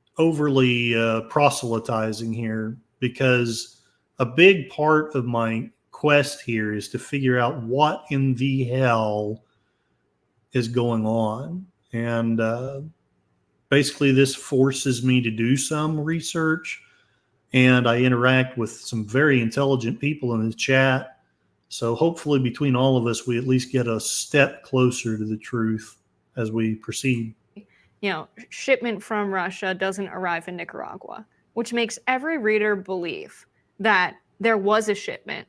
It just didn't come. And the Russians are in cahoots with the Sandinistas during the Cold War era. That's all they wanted the public to understand, is that these two things are connected. And so the media operates in that way a lot. And I'm not saying that's what Judy Woodruff's intent was, but stories like that do run all the time. Yeah, I mean, I think she just casually assumed that Trump was going to be engaged. I mean, I guess I shouldn't try to predict or guess what. She might have just gotten it wrong. She might have read the story wrong and thought it was saying the opposite of what it was saying.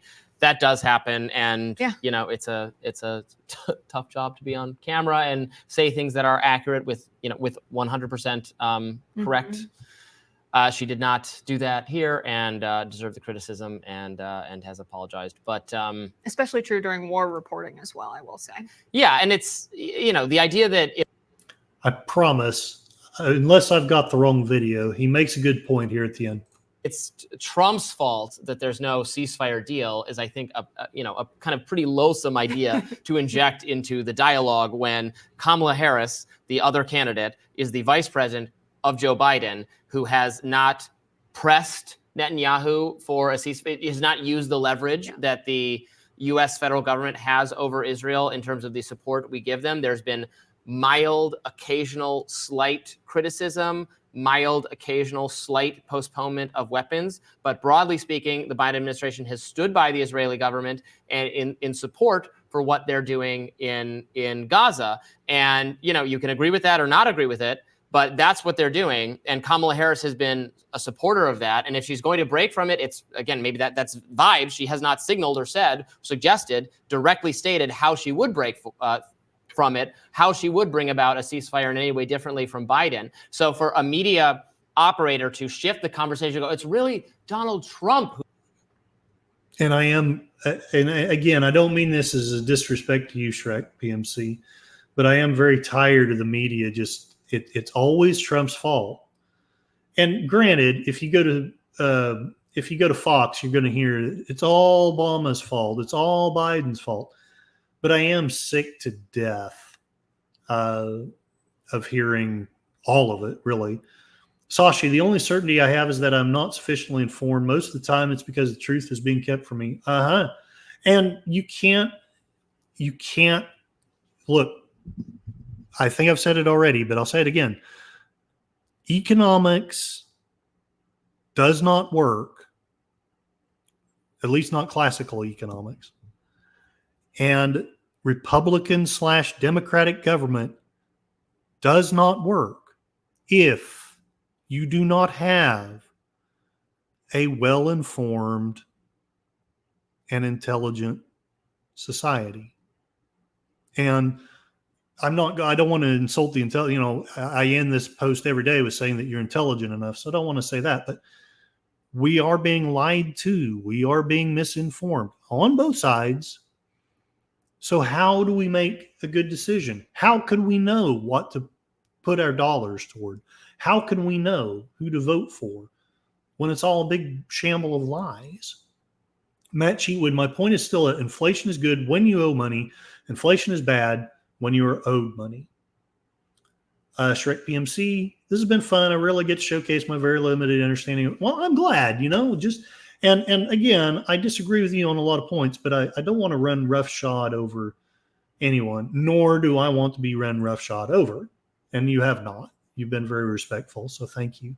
Sashi, I have to go prepare lunch for work. So you guys have a good one. I hope you have a great day at work. I've got a little bit over an hour, and then I got to let y'all go to Netters. I think I can get through this stuff by then. If not, I'll let you go.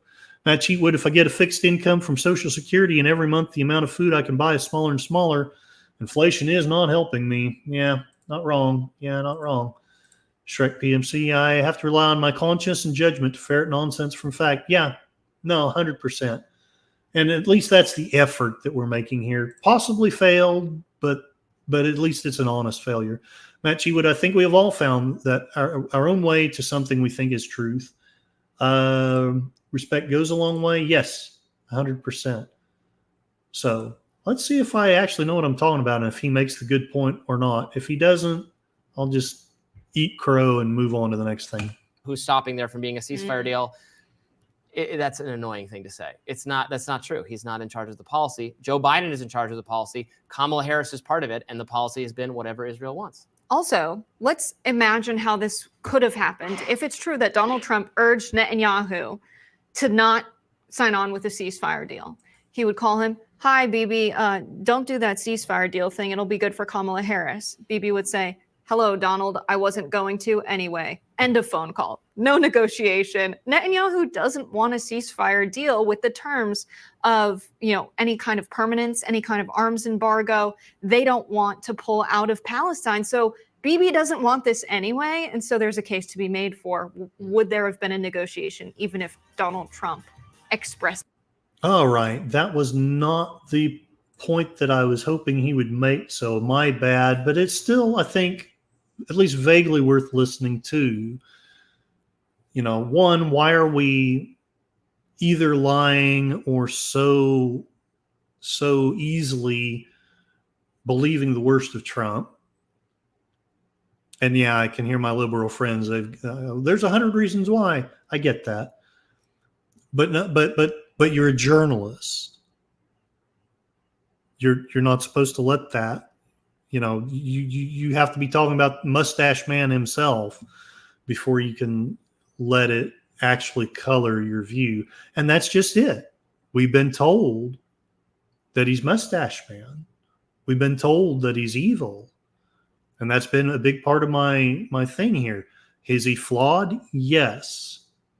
Has he done some really dumb things? Yes. But he is not the Mustache Man, and he is not the Antichrist.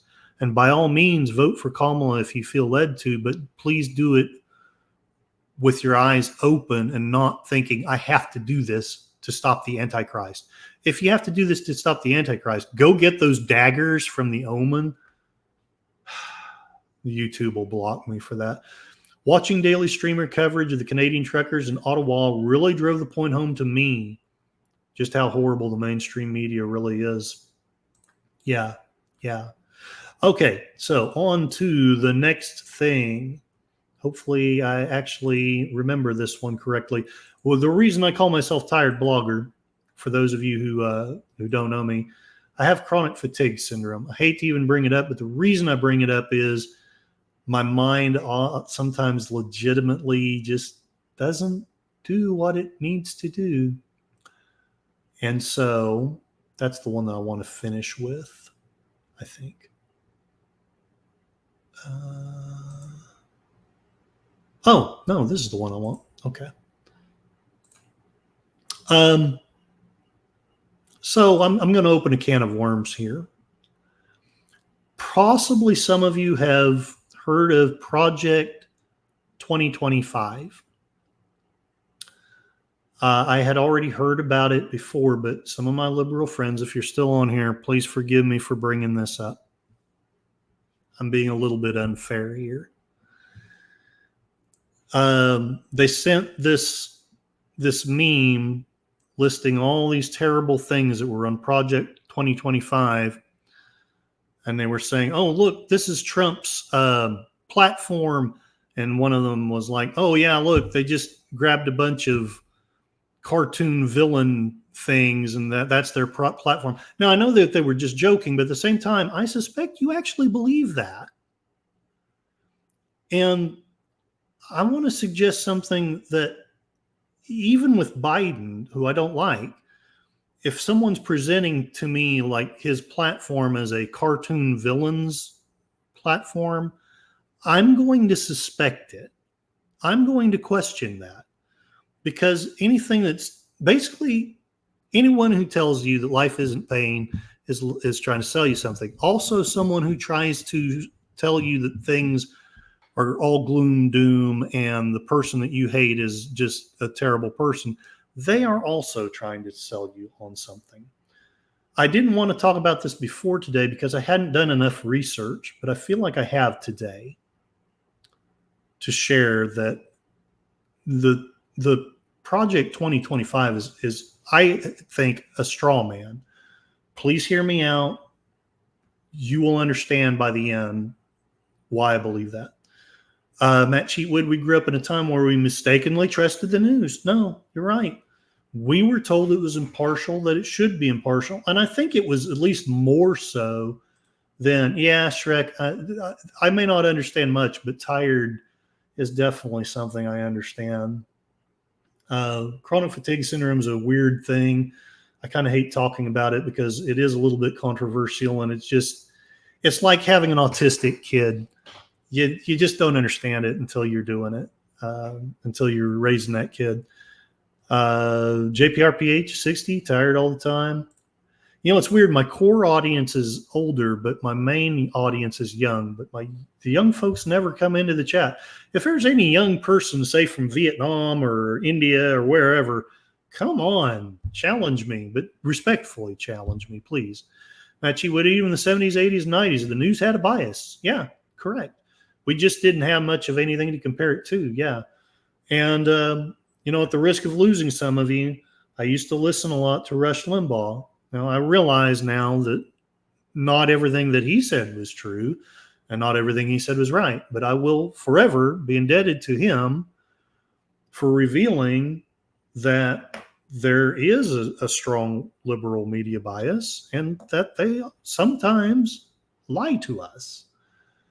The Heritage Foundation was running Trump's campaign. No, that is part of my Exhibit A. Thank you for preceding me.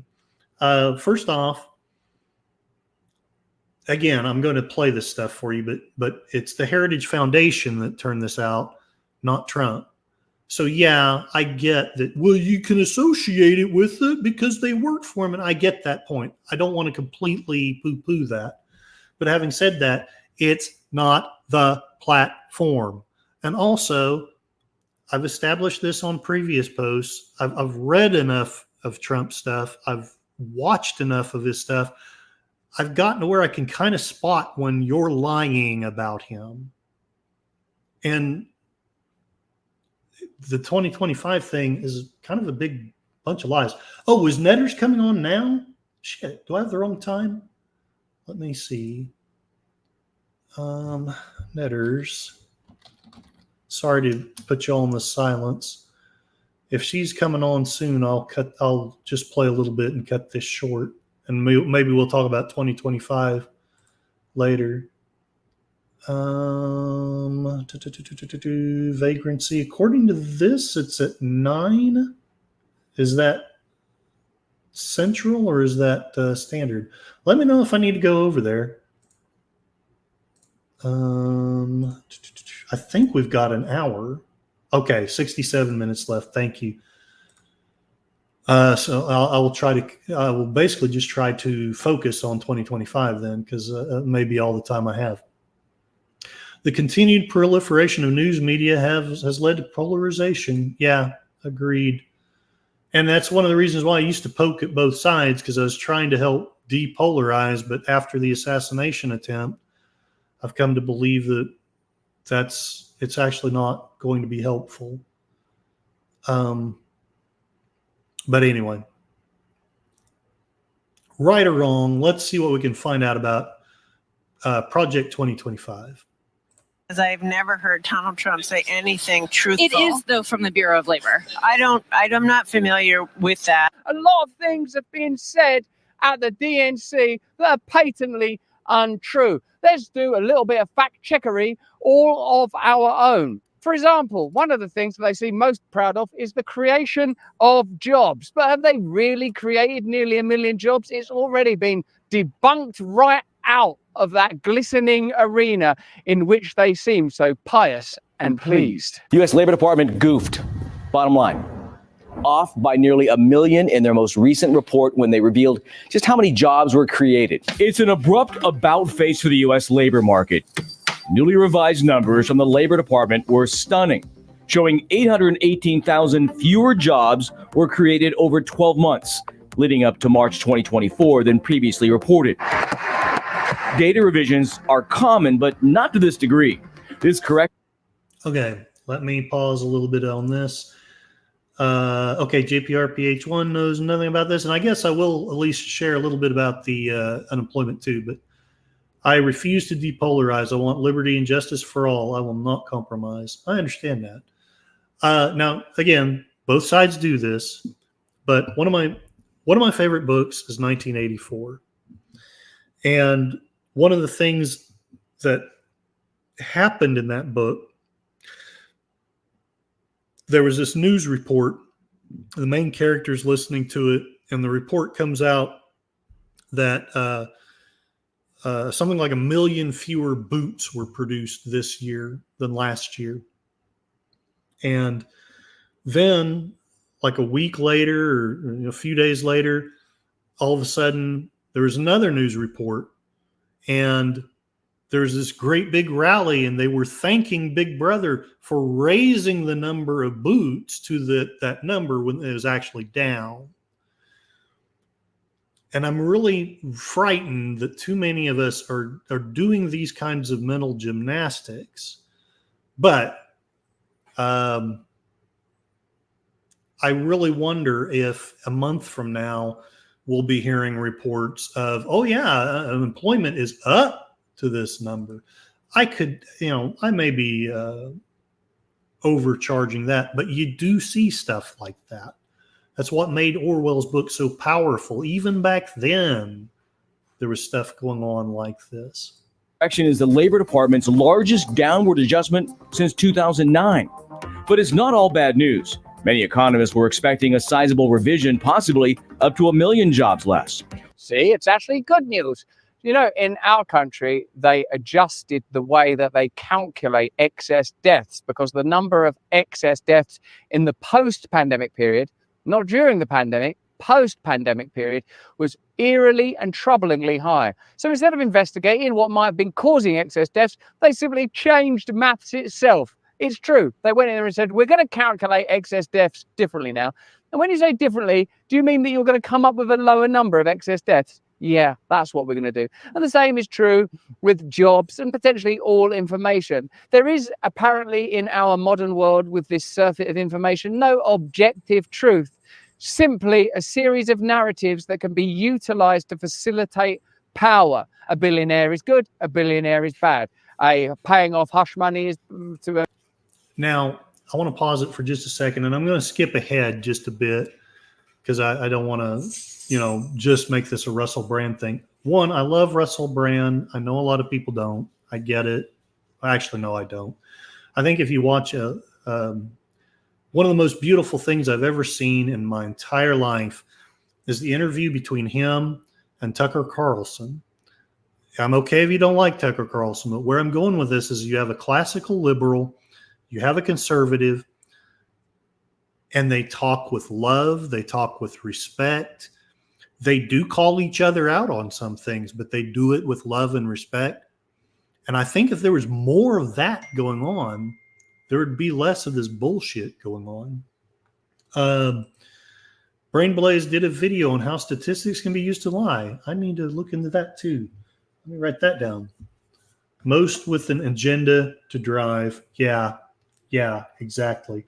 Well, I would suggest that, very few things are universally true, but there are some. And one of those things is if someone is using statistics to lie, they're probably not the good guy. And if someone is censoring someone else, they're probably not the good guy. And I had a shift to the left after January 6th, but my shift back to the right, and I still feel I'm right of center. Maybe I'm wrong, but it wasn't Tucker Carlson. It wasn't Glenn Beck. It wasn't Fox News that got me there. It was Russell Brand. It was Tulsi Gabbard. It was RFK. It was, and now I'm having a senior, Brett Weinstein. It was basically classical liberals, Joe Rogan, classical liberals who were seeing through the veil. And if they're seeing it, I don't understand why it's bad if we see it. If they can see that there is a charlatan behind the curtain, why is it bad that we do as well? There are three kinds of lies: lies, damn lies, and statistics. Brant turned me off when he went political. I understand. And oddly enough, I just liked him because I loved his sense of humor. I love that he's actually a very loving person. But as far as politics, I get what you're saying. I probably shouldn't be talking so much about politics on my channel, but I think this was possibly what happened with Russell too.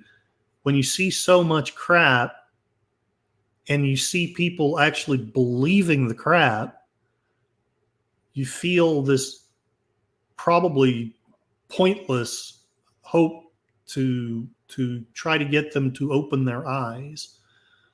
And likely it's all just a bunch of foolishness. But posted, of course, about that job statistic information. Here he is saying that it's sort of not true, and then going on to say that our life savings will be wiped out. I'll skip because I don't, it doesn't even matter to me what Trump's saying. It's the other thing. It's what the other side is doing is what I prop up as evidence. Of commerce. Listen to her response. When you hear that, do you potentially think that this new numbers could be a liability for this campaign? No, when I hear that, first of all, I don't believe it because I've never heard Donald Trump say anything truthful. It is, though, from the Bureau of Labor. I don't. Now, I'm so sorry. I know it's a politician, but you have never heard him say anything truthful. I'm sorry.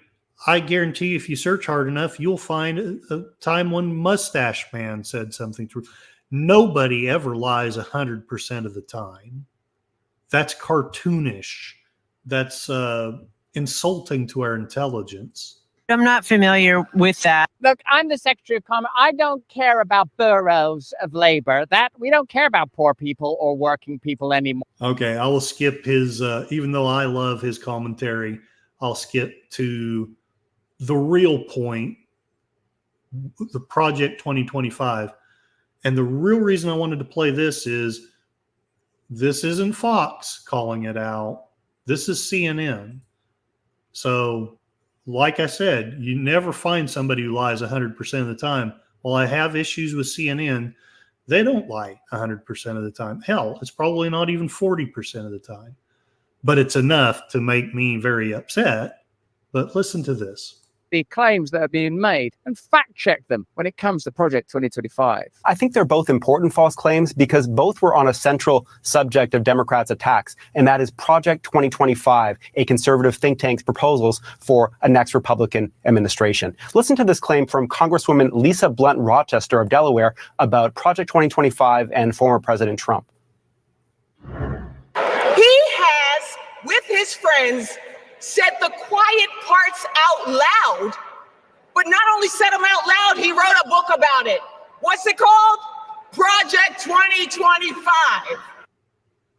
That is false. Trump did not write Project 2025. The project's big policy document published by the Heritage Foundation think tank lists dozens of people as authors, editors, contributors. Donald Trump is not among them. A Project 2025 spokesman told me tonight no candidate was involved with the drafting of the document. Now, it is fair to say Trump has extensive ties to Project 2025, and CNN has... And that is correct. That's why I don't totally poo-poo my friends for having some angst toward it. What upsets me is they just accept it. And as we go along, you'll see why accepting that he just has come up with this is a lot more disingenuous than you might think. reported that more than half of those authors, editors, and contributors worked at some point in his administration. But that's different than saying Trump actually wrote it. Now, let's also play something that Colorado's Governor Jared Polis said about what's in that Project 2025 document. Page 451 says the only legitimate family is a married mother and father where only the father works. That is also false. Project 2025 does not say there is only one kind of legitimate family, let alone say that families in which a mother works outside the home is illegitimate. A Heritage Foundation spokeswoman who's a working mom herself told me tonight the governor's claim is a lie. Now, if you read the page the governor mentioned, you'll see it does express a preference for a certain kind of family. It says, quote, families comprised of a married mother, father, and their children are the foundation of a healthy society. It then goes on to criticize Biden policies that supposedly subsidize single motherhood and focus on LGBT equity. You can So if you want to criticize, that's legit, but don't lie and say that it says something it doesn't say. obviously debate all of that, but nowhere does Project 2025 say a family is not legitimate if the mom has a job. Jake? So whether it's 2025 or the number of jobs generated under the Biden-Harris administration, it seems there are a lot of facts that require checking. This is what. And again, the reason I hop up and down about a lot of this stuff, there's been so much fact checking. And one, I find that a lot of that fact checking, maybe I shouldn't say a lot, but a higher percentage that I'm comfortable with turns out to be false. And then number two, why is it just one side? We're going to fact check the hell out of Trump. We're going to fact check the hell out of a Republican. We're going to fact check the hell out of Russell Brand. But we're not going to fact check the people who are telling us about Project 2025.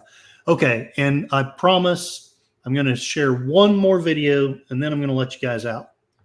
I'm ending this with, this was actually someone that I learned about from one of my liberal friends. So please understand, I'm not sharing with you a bunch of Fox propaganda. I'm not sharing with you a bunch of Trump propaganda. These are centrists. This is CNN. This is a guy named Ryan Macbeth. I believe him to be pretty centrist. There are plenty of videos he does exposing Trump lying out of his ass. And that's, I'm not here to be pro-Trump. I'm not here to be anti-Biden. I'm here to be pro-truth. Let's see what Ryan Macbeth has to say. He is a well, I don't know how to put it. He was involved with technology security in the military, and now he spends a lot of his time basically just debunking a lot of internet lies on both sides. So like I say, don't feel like this is some nut that's all pro-Trump. He's got plenty of stuff exposing some of Trump's stupidity. But this is what he has to say about 2025, and I may have to cut this one short to let you guys out, but we'll share what we can. What is Project 2025? Why are so many people scared of it? And what does this infographic have to do with spreading mystery? This was the infographic that my friends shared. It was blew up all over the internet. Yes, Matt Cheatwood, he's an intelligence analyst. And I may be wrong. You might have been the one that introduced me to this channel. But I was thinking it was one of my left-leaning friends. Maybe not. When I saw this, to me, it was a red flag. And again, it's because, not to say Trump's a great guy, but I've read enough of his stuff. I've listened to enough of his stuff. There was a lot of this that to me were obvious lies, but my friends were just buying it and just swallowing it and simply, oh yeah, that's his platform. Okay. Disinformation, and in some cases outright lies.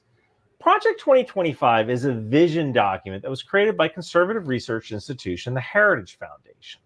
This document is a playbook, or maybe more like a wish list, to create a roadmap for the first 180 days in the event of a new conservative president in office.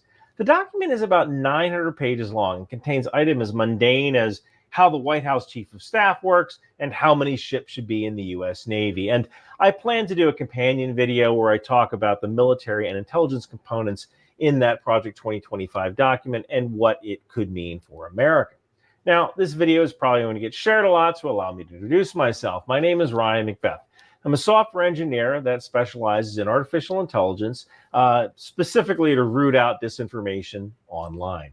And you know who else helps me fight disinformation? Ground News. So I'm sitting at the airport waiting for a flight, and my mom texts me about that LG 2025. Cool. Online on or about July 4th, 2024. The document appears to be a primer of sorts for the Project 2025 objectives. If you look at the colors of the infographic and the prominent position of presidential candidate Donald Trump, it appears that this document was constructed as sort of a phony document that may have been leaked by the conservatives precisely so that people on the left would be outraged by it. Creating fake documents which are designed to be leaked is a common Russian tactic. It's called an active measure. One of the things that I find really ironic is my friends are quite sure that Trump is a Russian asset. They don't talk about Tulsi. I think they know that that gets on my nerves. But, and look, I don't know enough to say that maybe he hasn't been influenced by some website or something, but I can't believe it makes no sense to me that he's a freaking Russian asset. Any more than that Biden has bought. I mean, I won't go there. It sounds to me a lot like the same people who say that Biden's bought by China, that Clinton is bought by China. To me, it's just a left-wing version of the same song and dance. Now, I know I probably pissed off some friends because I guarantee you there's at least one person in here that firmly believes that the Clintons and Biden were Chinese plants or whatever you want to call it. But to me, we don't have to go there, really. I mean, unless I've got really substantive proof, we don't really need to go there to establish what these people are. The anti-Semitic Protocols of the Elders of Zion was a Russian active measure. So was the rumor that AIDS was a bioweapon that was created at Fort Detrick, Maryland. And so was the allegations of American bioweapons labs in Ukraine. Now, this infographic is freaking amateur hour. There's numerous factual mistakes, which I will go over. And yet, my friends believed it. And, you know, it's almost like some guy just read the Project 2025 document, or maybe skimmed it and just threw a bunch of Handmaid's Tale talking points on a graphic, hoping that most of them would be correct or that nobody would check. Well, hi, I'm the guy who checks. I love this guy. Now, looking at the infographic itself, it seems like this document was created by a person who does have a command of English. Everything is spelled correctly. There's really no obvious grammar or punctuation mistakes, although birthright is spelled birthright. But the biggest indicator this is an active measure type document is the lack of attribution. Authentic documents put out by the Heritage Foundation would have a link back to their creator or a URL where you can go to learn more about Project 2025. So it's almost like the person writing this document did not want you to go out and get more information. They want you to read this. Yeah, exactly. We don't want you to find out the information. We just want you to buy our lies. This document, be terrified, and share it. The document is designed as outrage bait for people who only have surface level knowledge of Project 2025 and the issues involved. So did Russia have a hand in making this document? I can't prove it, and I don't think so, but I think it may be more likely that this was constructed by someone on the left as an active measure. They may not even understand that what they're doing is wrong. Now, it seems like the first instance of this document appeared on Imager by a user named DGingerLori64. Based on that account's post history, it appears this account is primarily interested in leftist politics. That's kind of where the trail ends. The document was then made popular by left-wing political pundit Christopher Hahn, who received 4.9 million views as of me writing this. Note that I actually reached out to Christopher Hahn. I asked him if he was aware that this document was likely an active measure. Mr. Hahn did not respond. Sometimes silence speaks volumes. If you don't care... To be honest, if I'd been silly enough to spread something like that, I probably wouldn't have answered either. Anyway. That a document that you are promoting is a lie because it serves your agenda, you're probably not one of the good guys. So let's go over each of the document's claims and see if there's any truth behind it. Now, note the infographic and the page references, as well as the complete 900-some Project 2025 playbook is available at ryanqueth.substack.com for free. In order to evaluate the truth of this infographic, we actually have to take a look at the Project 2025 document. And I read it, all 900-some pages. So I didn't read it, but he did. And maybe I'm wrong, but I actually believe him when he says it. And also note that just because a Heritage Foundation wants to do something doesn't mean it's actually going to be able to get it done. Implementing some of these items would require all of Congress to get on board and the Supreme Court to agree that the laws are constitutional. So let's start with the first claim, no-fault divorce. The text divorce only appears on page 51, and it is in the context of funding, as in divorcing policies and the funding needed to implement them. So no-fault divorce is not found in the document, much less ending no-fault divorce. If your infographic is starting out with an obvious lie, that probably doesn't. And this is one of the reasons why I've started going into political talk. My friends didn't catch that. They believe that. And they're going to vote based off of that belief. Again, by all means, vote for Kamala if you feel led to, but do it with your eyes open. Don't do it thinking that we're going to be a handmaiden's tale if Trump wins. That's bullshit. If you want to argue that we won't be better, I can listen to that. But don't, if he had been wanting to be the tyrant that everyone says he wanted to be, he would have just done it. He would have just done it on January 6th. And that's one of the things that baffled me all this time. I could not make the mental gymnastics between what he actually did and the things that were being reported about him. Is he full of bluster? Yeah. Does he sometimes do things that are foolish? Yeah. There are things that I cannot explain to you why he did certain things. But the democracy is not going to fall just because Trump wins, saying he does. Doesn't bode well for the rest of your document. The second item is complete ban on abortions without exception. And this is partially true, but not once does the document advocate banning abortion in the general sense. Instead, the document says on page 6, alternative options to abortion, especially adoption, should receive federal and state support. Note that on page 104, there's text that says, the use of public monies for transgender surgeries or to facilitate abortion for service members should be ended. So that's kind of the closest thing you get to a ban, though this really only refers to service members, people who serve in the military.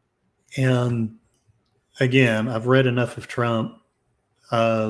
His whole point was the states should be the ones that decide. Now, you may disagree with that, but he does not want a nationwide ban. That's never been any part of his platform or any, well, maybe I shouldn't say any, but to my knowledge, I've not heard of a Republican platform that actually had a nationwide banning of abortion as part of their policy. Matt Cheatwood strongly opposes abortion. I think it's a tragedy. However, I strongly support the right to have an abortion. I totally understand that. I totally understand and respect that. Military. There are sections about defunding Planned Parenthood from Medicaid dollars and prohibiting federal funds for being used for abortion travel. And that means federal funds being used to transport someone from a state with very restrictive abortion laws to a state with fewer abortion laws. That way they can obtain an abortion. The next claim is ban contraceptives. And this isn't just a lie. This is a pants on fire lie. There is text in the document which advocates for supporting and restoring religious and moral exemptions to the contraceptive mandate under the Affordable Care Act. You can find that on page 484. In a nutshell, there are some organizations who do not believe in birth control, and they were essentially forced to offer birth control on their health plans by the federal government. Changing this would allow certain companies who do not believe in contraception to offer healthcare plans without such contraceptive prescription coverage. Next is additional tax breaks for. But one, that's in this plan, not in the platform. And two, it's still not a ban. Yeah, I actually agree with that, Shrek.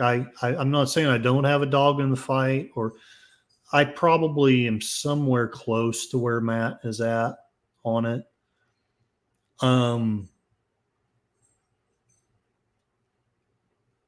But I don't really like to argue the point because people get so emotional about it, and I understand. I do. You're either one side is horrified at the death of a baby, and the other side is horrified at the possible destruction of a woman's life. So it's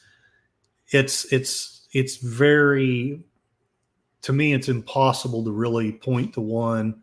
And I know some of my friends in here are going to disagree with this, but to me, it's impossible to point to one side and say, these are the good guys. But I respect both sides as long as they're consistent with their own beliefs, I guess is the best way to put it. Corporations on the 1%. This is partially true.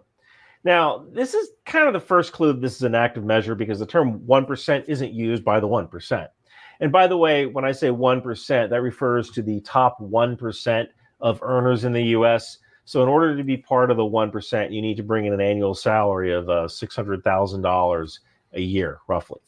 Now, there is a section that says Treasury should work with Congress to simplify the tax code by enacting a simple two-rate individual tax system of 15% and 30% that eliminates most deductions, credits, and exclusions. And then later it goes on to suggest lowering the corporate tax rate to 18%. This would likely benefit the rich, but it would also benefit small businesses. Next is higher taxes for the working class. And this is actually partially true. There's nothing in the document that specifically advocates higher taxes for the working class. However, the two lowest tax brackets are 10% and 12%. And that is for people making $11,000 a year and $45K a year, respectively. Those people would see their taxes raised to 15%. But again, this is designed to simplify the tax code so that everybody, regardless of how much you make, either pays 15% or. I remember one of my friends recommended economist named Reich, and I followed him on YouTube, and I listen to his shorts once in a while when they pop up in my feed. I don't want to say too much against him because I haven't listened enough to his stuff to really have a strong opinion one way or another. But a lot of what he says seems to be more of a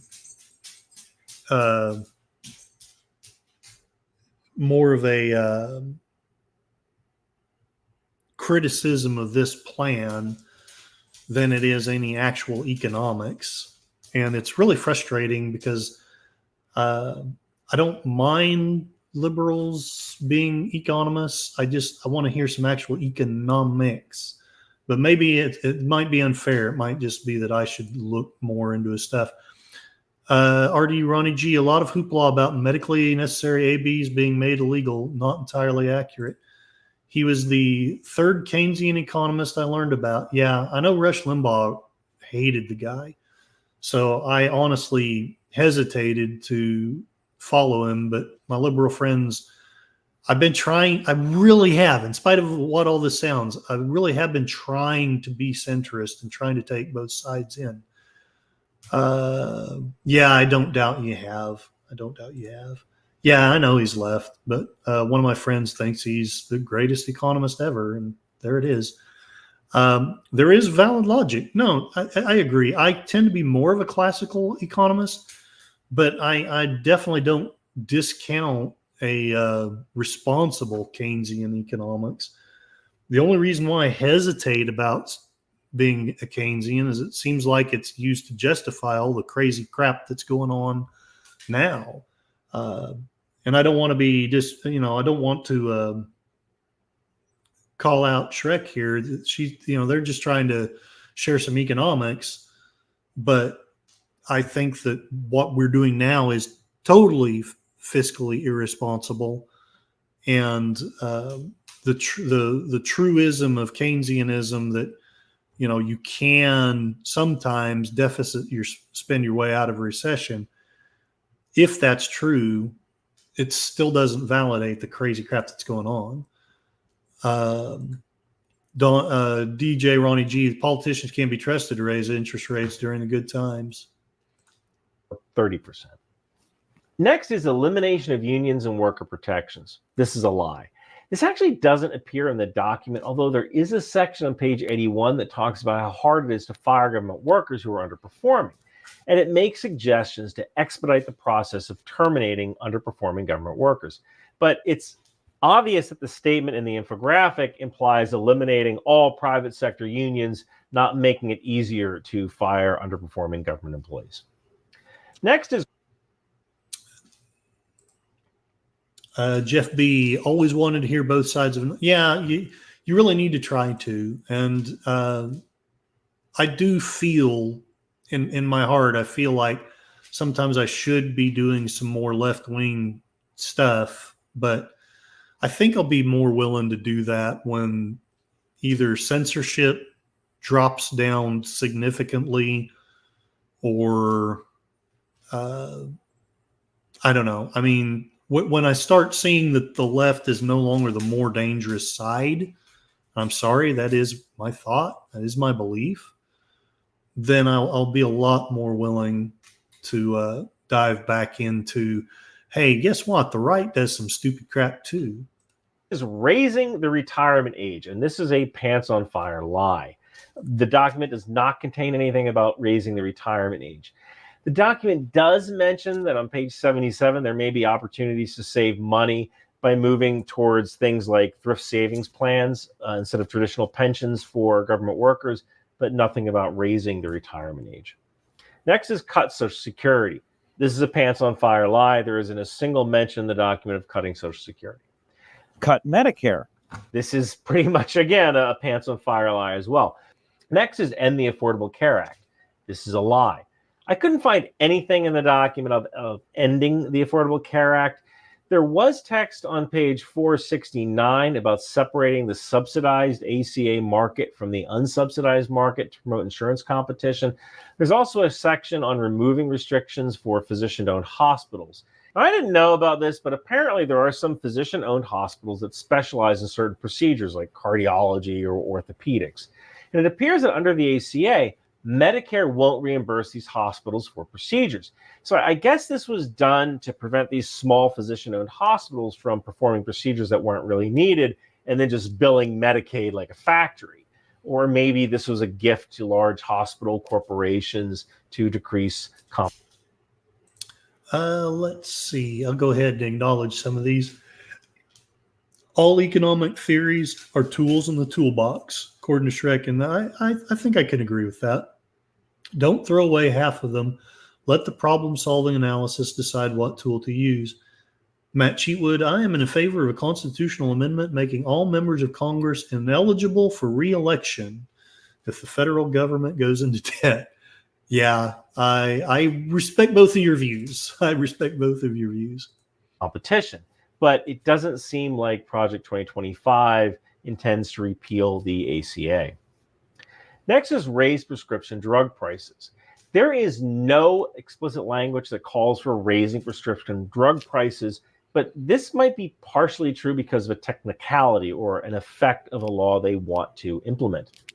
But the closest thing I can see is page 465, which talks about ending government price controls on drugs that are available for Medicare, which I suppose would increase prices if you eliminate the price control. But it sounds like what the government wants to do is negotiate with the pharmaceutical companies instead of just having a fixed price. But I found a section on page 456, which also talks about generic drugs, which indicate that the document wants the FDA to go after companies that's kind of slow walk the entrance of generic drugs into the marketplace. So that right there could probably lower costs. So this might be a wash. Next is eliminate the Department of Education. We finally have a truthful statement. It's on page 319. I think the basic idea here is that the Department of Education is... And I know that idea does terrify a lot of my liberal friends. I personally, I hope my liberal friends won't hate me for this. I don't know that I would vote for getting rid of the Department of Education, but it would not break my heart. I know what they're probably thinking and saying. You know, the states can't be trusted to come up with their own syllabus or whatever. But respectfully, one, I think that they largely do anyway. And two, you know, if someone can demonstrate to me that the Department of Education is doing a good job of taking the poorest schools and making them habitable, let alone great institutions of learning, then I'll take it all back. But again, I don't think I would vote for it. I know you would, Matt Cheatwood, and I understand it. But if it went away, life would go on. It would not be the fall of civilization. It would not be this big thing where all, you know, the southern states all quit having their students go to schools again. And maybe I'm naive, but I don't think that would happen. I often feel like the department serves little purpose. I could be wrong, and I'm sure my teacher friends do think I'm wrong. Unforeseen consequences.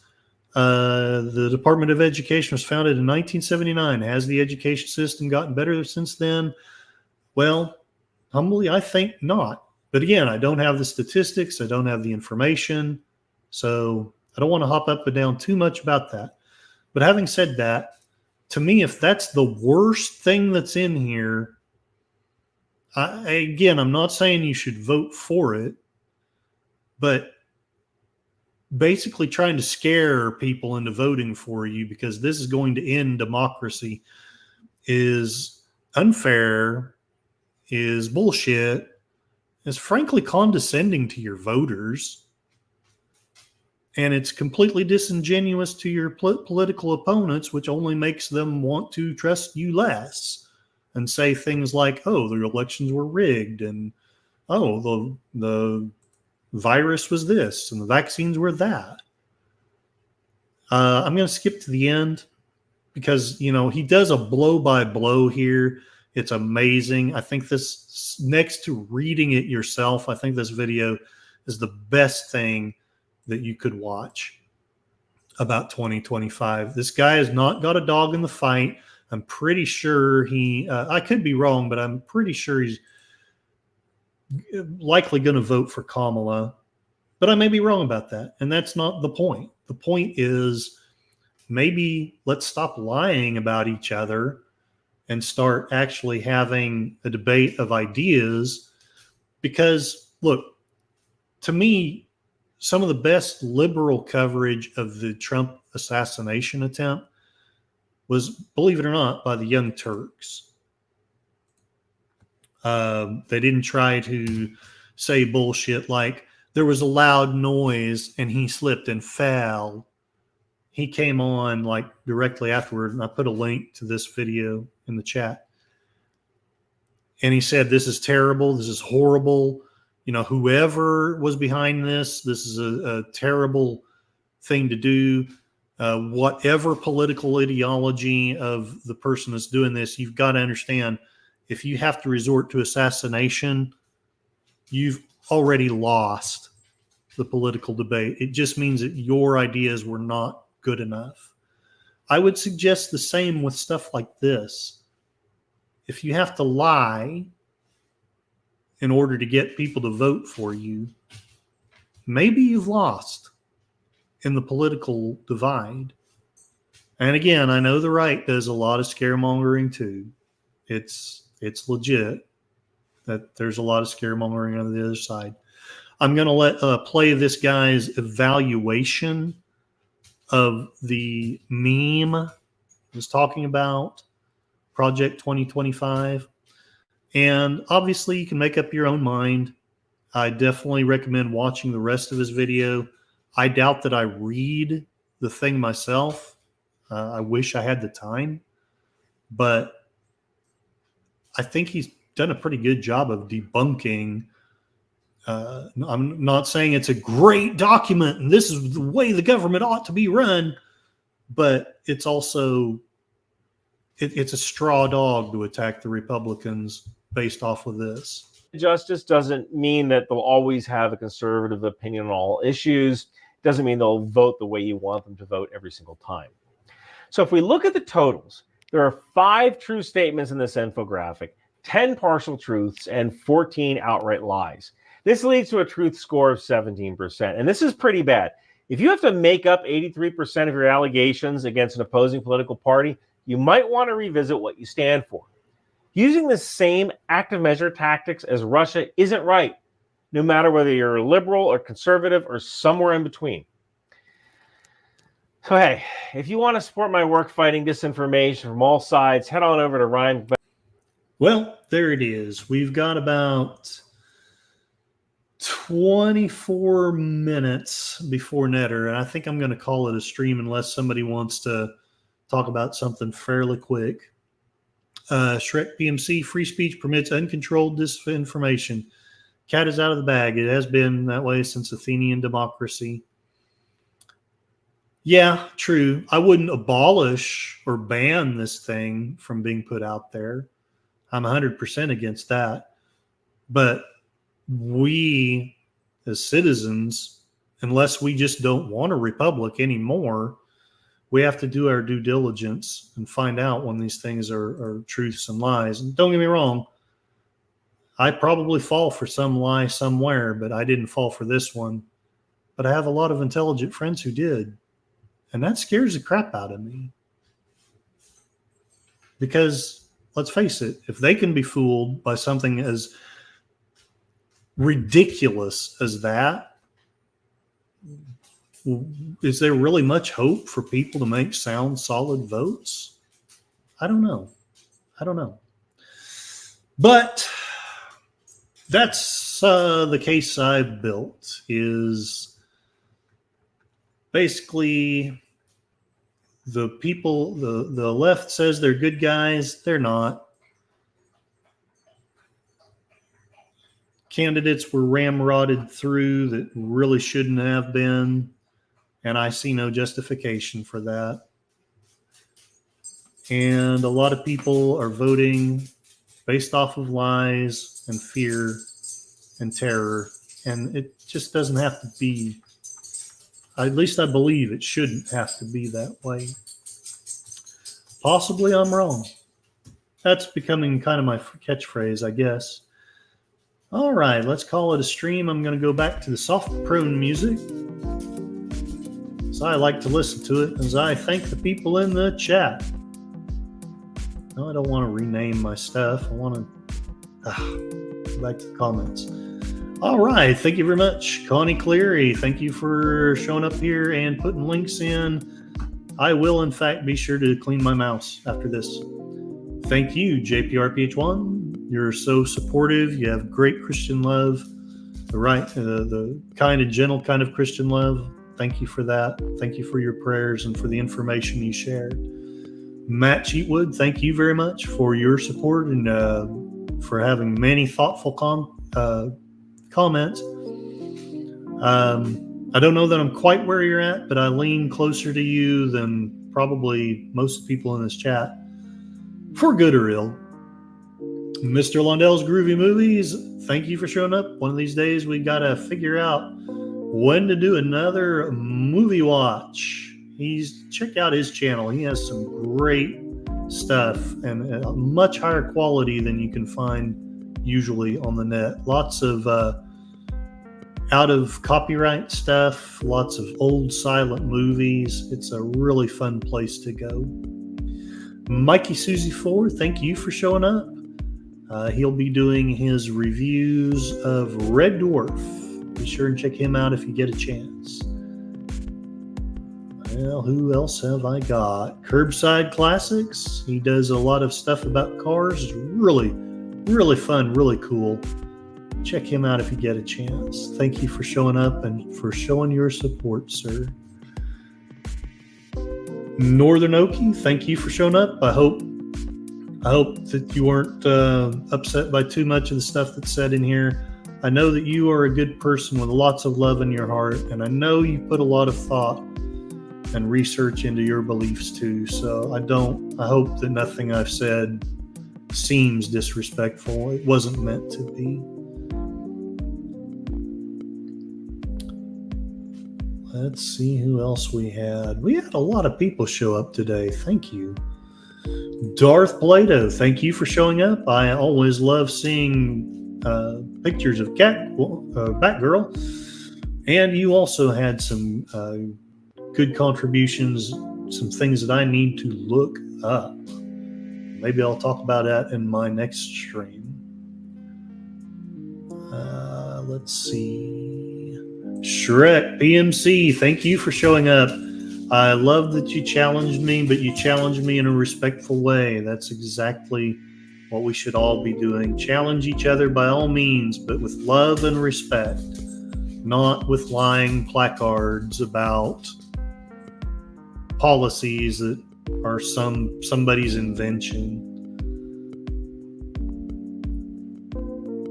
Charles Boyer, another person, I love you like a brother. I know we disagree very strongly on a lot of this stuff, but I do respect you. If anything I've said sounds disrespectful, I apologize for that, because that was not my intent. I'm really, like I say, I'm really trying to just figure this crap out. And I'm trying to share what I learn with you people. And by all means, feel free to correct me, again, respectfully, where I may be wrong. Enigma Severus, thank you very much. One of the most educated people that I have talked to. Go check out his stuff. He does some stuff about movies, and he is an incredible, knowledgeable person about philosophy, C.S. Lewis, all kinds of wonderful geeky things. Jeff B., thank you for showing up and for your kind comments. Man, a lot of people showed up. I hope I deserve for this many people to have shown up. Sashi, the man from the future, thank you for showing up. I hope that work in Malaysia treats you well. And we are in no way saying anything critical about your monarch. And I want the winning lottery numbers. Okay, I think I've got it. Nope. DJ Ronnie G, thank you for showing up and for the kind and thoughtful comments. All things being equal. Shrek poked the bear, but did so in a good way. I like it. We don't have to agree on everything. Reagan, it's attributed to Reagan. If we agree on 80% of things and we disagree on 20% of things, we are not enemies. We are friends. We are allies. Let's work on that 80% and we can debate the 20%, but we don't have to get hateful. We don't have to spread lies. We can share the truth and find out what the truth is together. I think I've got everybody here. So many comments. I have so many intelligent people in this chat. It's amazing. It's just amazing. I wish I could bottle it. All right, now for my spiel, and I'll call it a stream.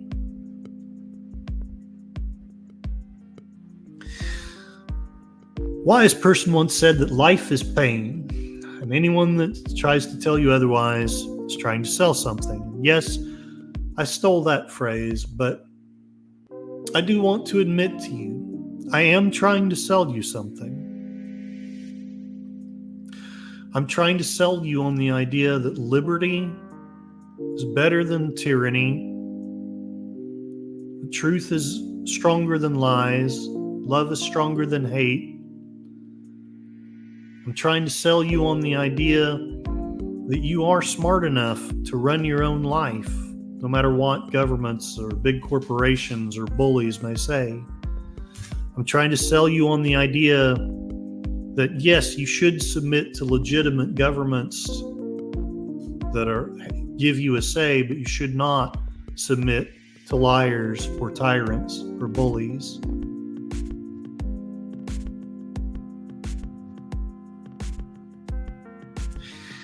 And last of all, I would like to let you know that you are not going crazy.